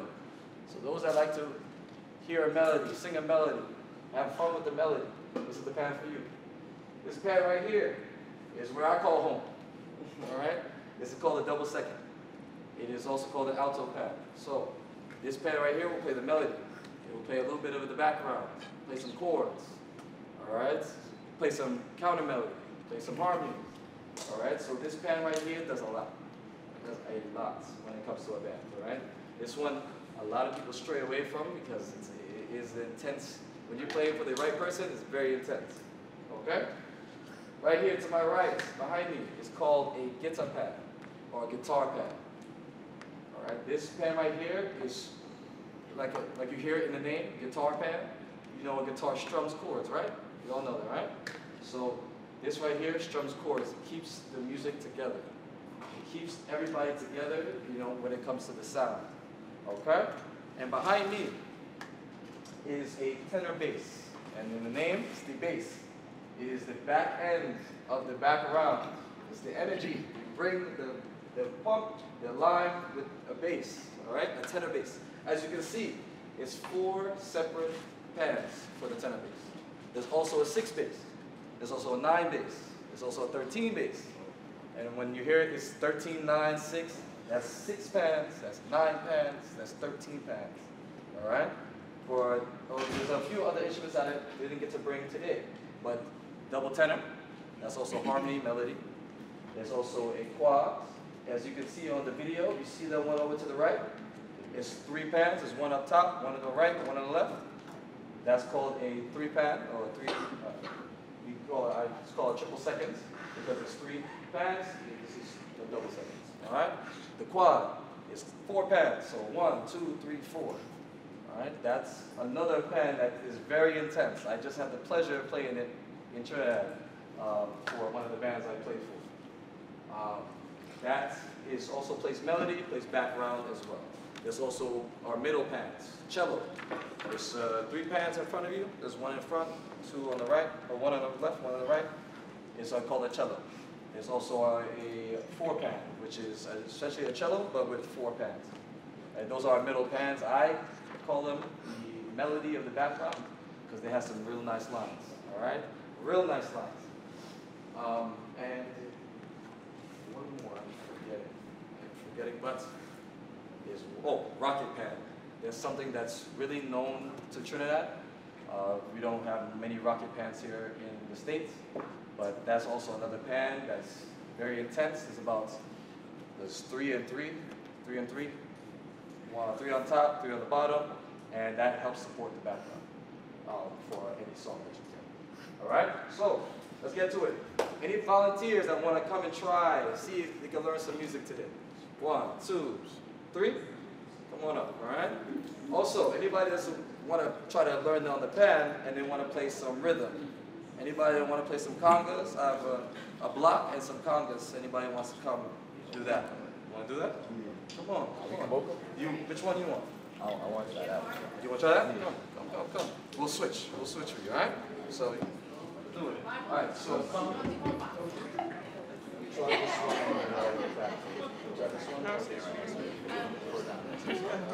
All right, let's try this one. These sticks are on. All right. Come on up. All right.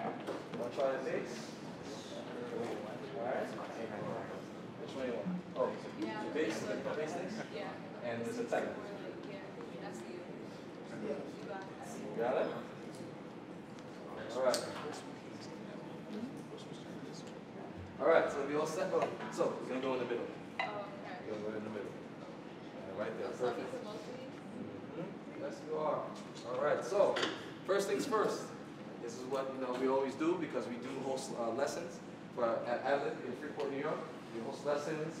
We have a stage side that does events. And we always welcome new people. You don't have to be West Indian to come play pen. You don't. It's for all people, any walk of life, any creed, sex, color, doesn't matter. You can come play pen, all right? So, first things first, how do you hold your sticks? So, we're going to hold our sticks. We're going to take our sticks, put them up high. Now, we're going to have our hands, our thumb, straight up to the sky. Wrap your finger around the stick after you put your thumb on the stick, up high. All right, so, and then you're going to come down low, come down low, come down low. All right, so just go right there, straight up high. Perfect. Now wrap your finger around, do the same thing for that side, all right? Perfect. You got it. Let's be a part of the band. Hey. You too. Let's do it. Perfect. Perfect. Perfect. Perfect. All right. You want to get as close to the end of the stick as possible, but you need to hold enough so you don't let go of the stick. Same thing for you. Sticks.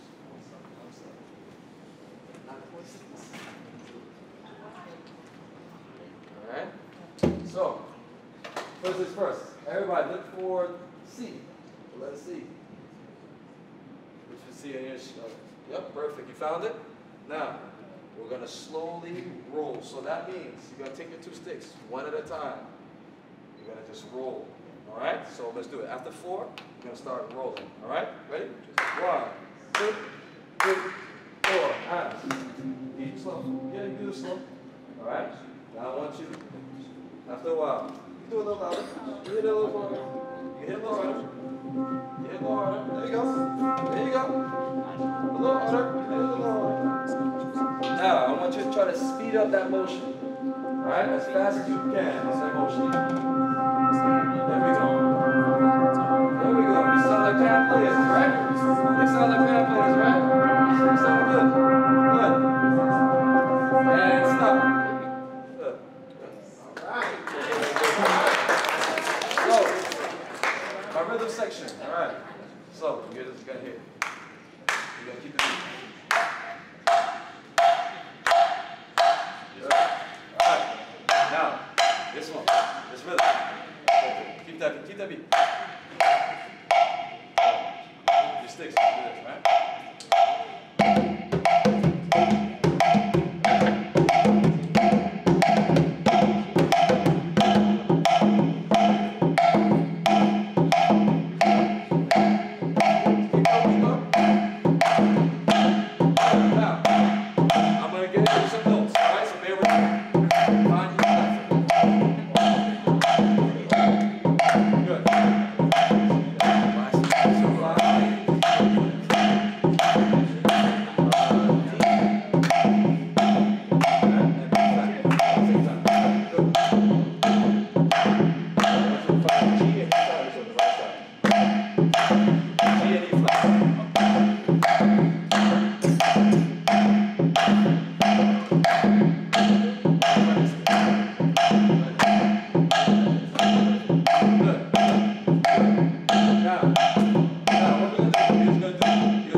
more time. So you got it? Keep it from here.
Experience this path.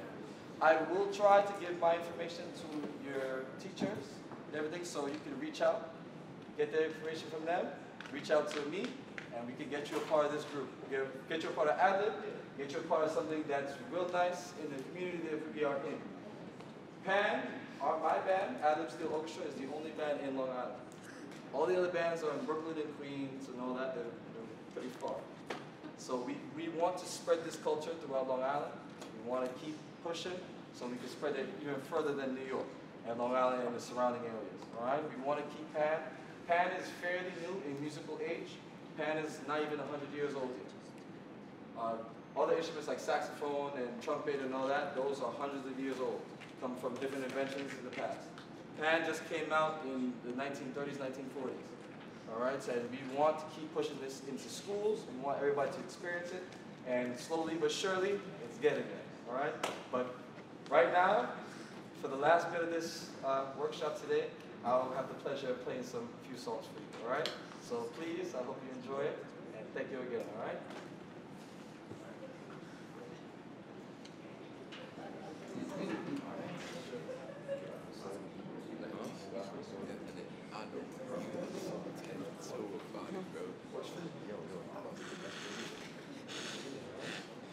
If you recognize the song, don't be afraid to get up and move a little bit.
getting in contact with myself by Ad-lib, all right? And you're right here on the island, right here in Freeport.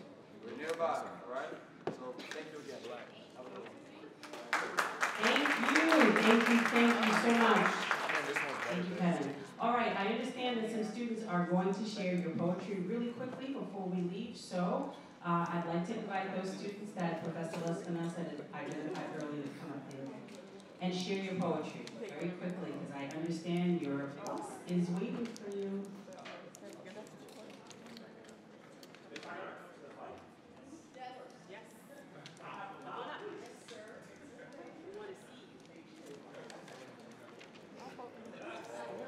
Make sure you state your name. Come on. Ayla, Savannah, Dante, Aiden, Vivian, Brando, Aaliyah, Zachary, Kirsten, Marvel. Come on up, let's go.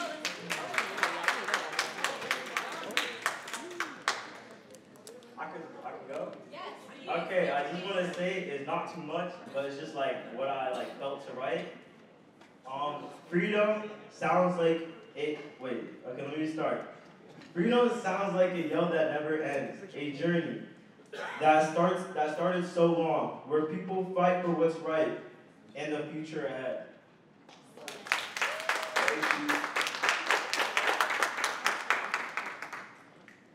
Hey, my name is Vivian. My poem is called More Than a Day. Juneteenth is more than just a day, more than words that people say. It's more than games or flags we wave, it's knowing freedom wasn't gave. In just one night with just one cheer, it took bold hearts year after year. It started with a distant sound, a freedom lost that spread around. But not to all, not right away. In Texas, folks were forced to stay. Though they were free, they didn't know, because the word was moving slow. June 19th came, a hopeful sound, as word of freedom spread around. In 1865, they knew a brighter path was breaking through. Can you imagine how they felt when truth was spoken, chains would melt? The joy, the tears, the songs they'd sing, the hope that change would one day bring. And now each year, we stand so tall to honor them, to thank them all. For though the fight was long and hard, they gave us strength, they set the bar. We rise today because they stood and turned their pain to something good.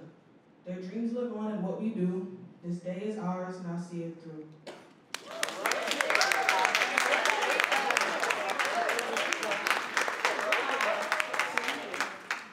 That was really good. I have two poems, but I'll just go from quick. Okay. The sound of freedom moves me to the beat my body drums. From the woods to the cities, freedom calls. My body, beaten and raw, will no longer bear the cuts of their actions, for freedom moves to the beat of my body.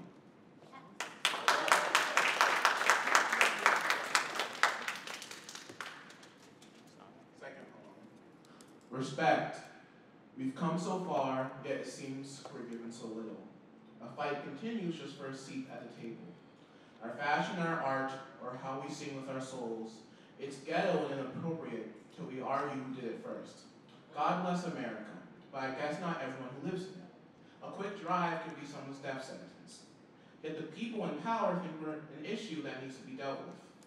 It seems we see the world turning back every day. It makes you question what people in the future will say. How we lived, how we fought, how we loved, how we created. Will it all be forgotten just as we've gotten started? We've come so far, but we're given so little.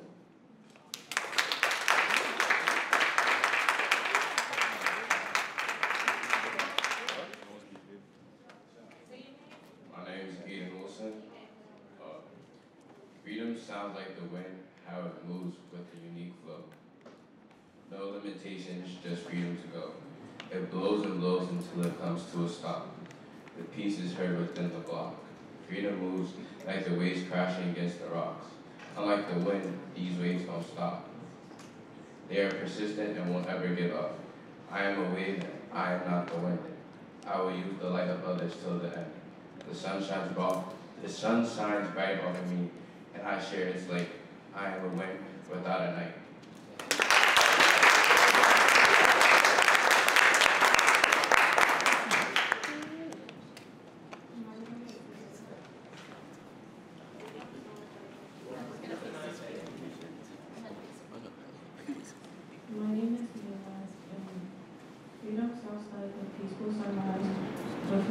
is free of judgment and no burdens to express yourself and be true to you and be free to do what you want to.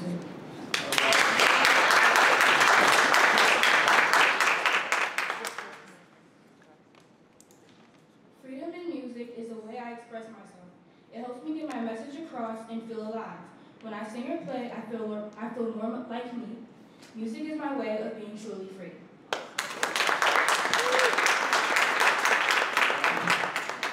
To start off, I want to say, like Shakespeare once said, brevity is the soul of wit, so my poem is short and concise. So, freedom sounds like a voice full of grandeur, not a voice of anger. The sound of blues as it fills your soul with ease and abundance, as the notion of freedom should, and the creed of your choice.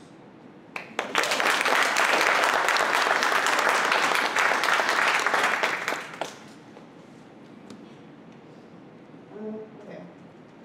Your name first. Oh, my name is Kirsten, and what freedom sounds like: the air in my lungs, the beat in my heart, my feet walking parallel apart. The blink of my eye, my hair in no tie, they stare with the thought of why. The ring in my ear, the touch of my hand, the feel of our land, the warm of the sand. That's the sound of freedom. Round and round, up and down, left and right, fist up tight, they continue for our fight. My shining light, our shining world, like MLK Jr., full of little black boys and little black girls. They hold hands with the little white boys and little white girls, full of loose ends and very tight curls. That's what freedom sounds and looks like.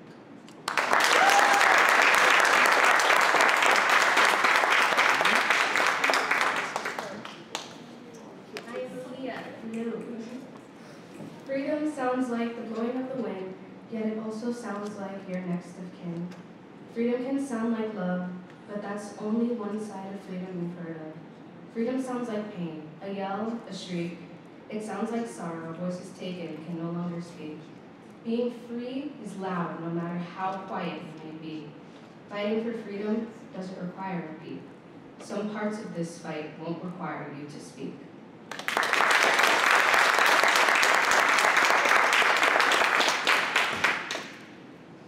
My name is Marvell, and this is the sound of freedom. The chain slowly rusts, the shackles start to bust. My soul lusts to be free, but that will cost a fee. The fee could be my life, but it's worth the fight. And this fight will bring us our lives. But is this truly true? Because we are new to this false truth.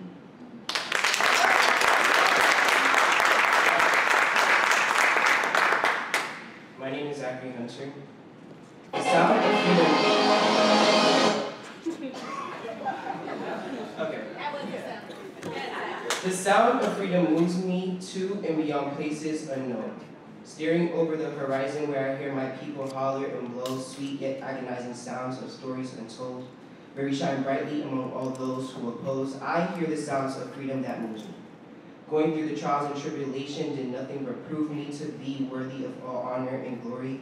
I hear the sounds of freedom bursting aloud, like the flag that we wave on Juneteenth, loud and proud. And as I conclude, I wonder if you hear it too. I am black and I'm proud. Black girl magic, black power, and others we echo and shout. Makes me happy to live in my freedom. Makes me happy to live a life without restriction, happy to live a life that holds no bounds.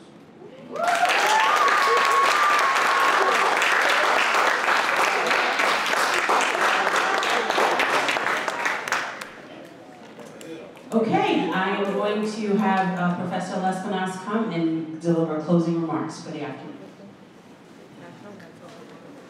I will make this short and sweet. You all are amazing. Give yourselves a round of applause. We have a student here to tell you all about Adelphi, but what she's going to do is she's going to write a letter to you all, and it will be sent to your chaperone so that you could hear all about her experience here. We're very, very happy to have you. We hope you had a great time, and we wish you well, and we look forward to seeing you all again. Thank you for coming.